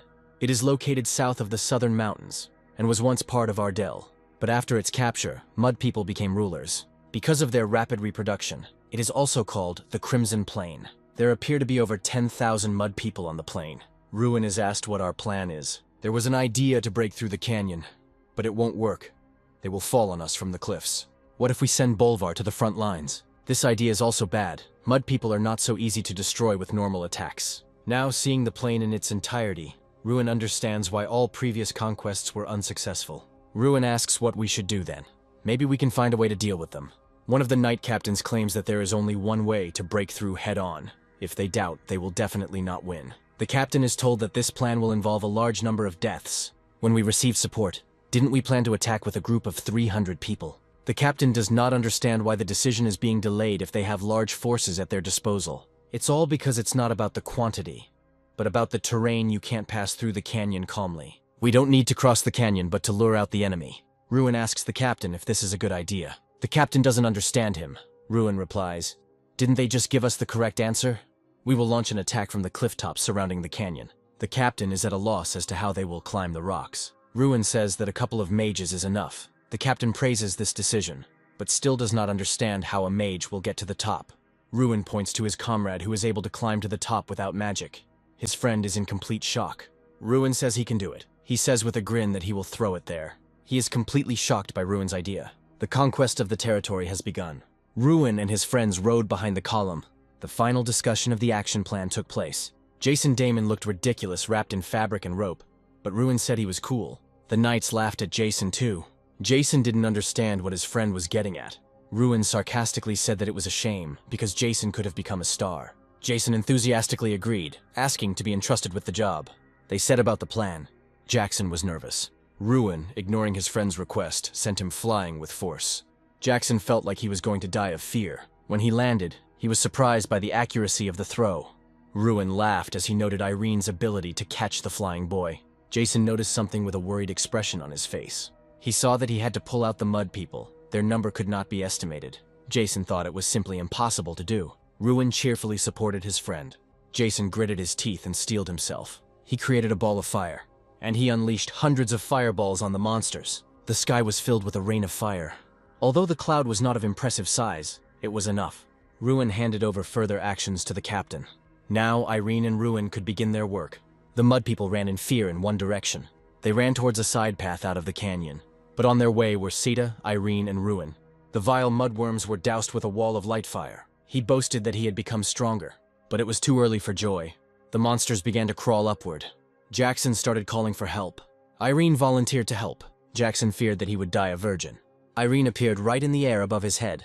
Irene unleashed a powerful attack on the mud people. This situation made her learn something funny about Jackson. The girl realized that Ruin's words were true. Mud monsters have trouble escaping from behind rocks. Now everything depended on the people from the capital. A wave of mud monsters came rushing in. Confusion was evident on the knights' faces, but in the name of victory and the kingdom, they were determined. The knights moved towards the enemy. Ruin and Seta heard the sounds of battle. There were almost no monsters left near them. Ruin left this work to Seth and volunteered to help the knights. Seth expected to hear this. Ruin moved to help, avoiding the monsters. The knights of the kingdom go on the attack against the mud monsters. The soldiers notice something strange. Perhaps it is a person.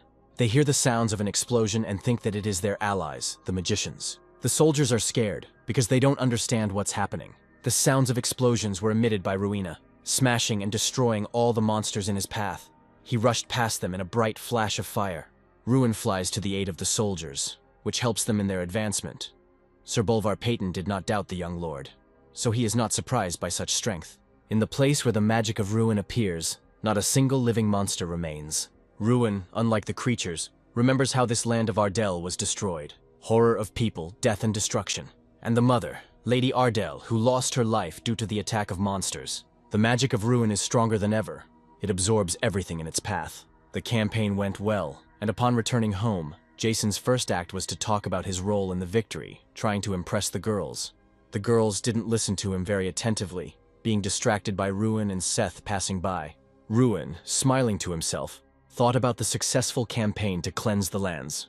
He walked past the talking soldiers, one of whom had a bandaged arm, thinking about the injured but fortunately not dead people. Captain Morrow was also pleased with the outcome of the matter, and remarked how pleased the princes would be. Seth informed Ruin that he was returning to Oyotu tomorrow. Jason finally got the girls' attention. Ruin enters the house, and is informed that his father is on the veranda. He is in a thoughtful mood today and should not be disturbed. He clearly remembers his dead wife, and her portrait hangs in the hall of the house. Ruin thanked Baggins' servant for telling him about his father.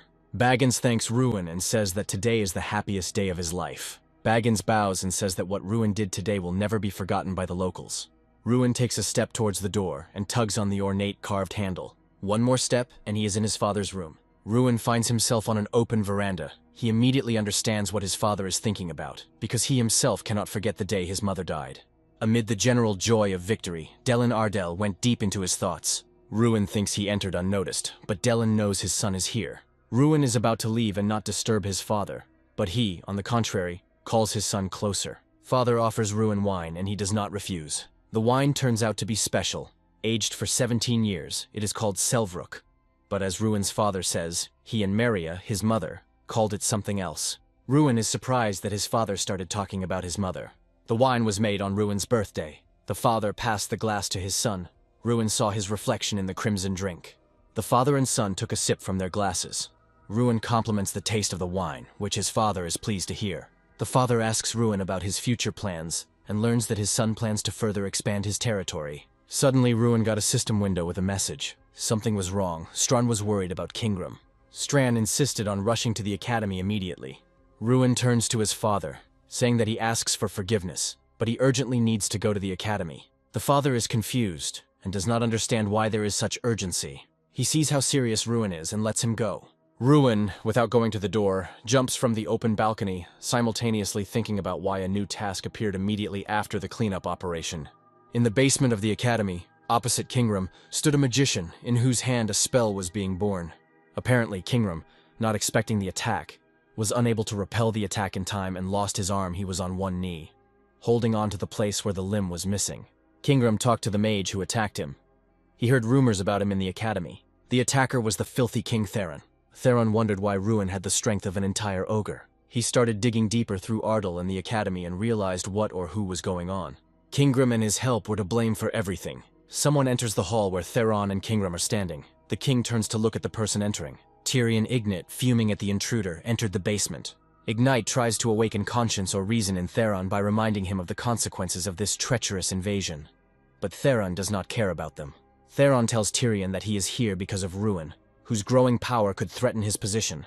Theron has found a way to stop Ruin Ardell. It will destroy all the milestones of his power development and deprive him of all advantages. Another man burst into the hall with a wild cry.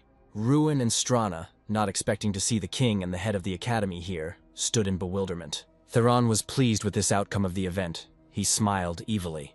Because he would not have to look for his victim, she herself came to him. However, Ruin's sudden appearance, or rather the fact that he knew so quickly that something was wrong, angered Theron, his magic enveloping the basement.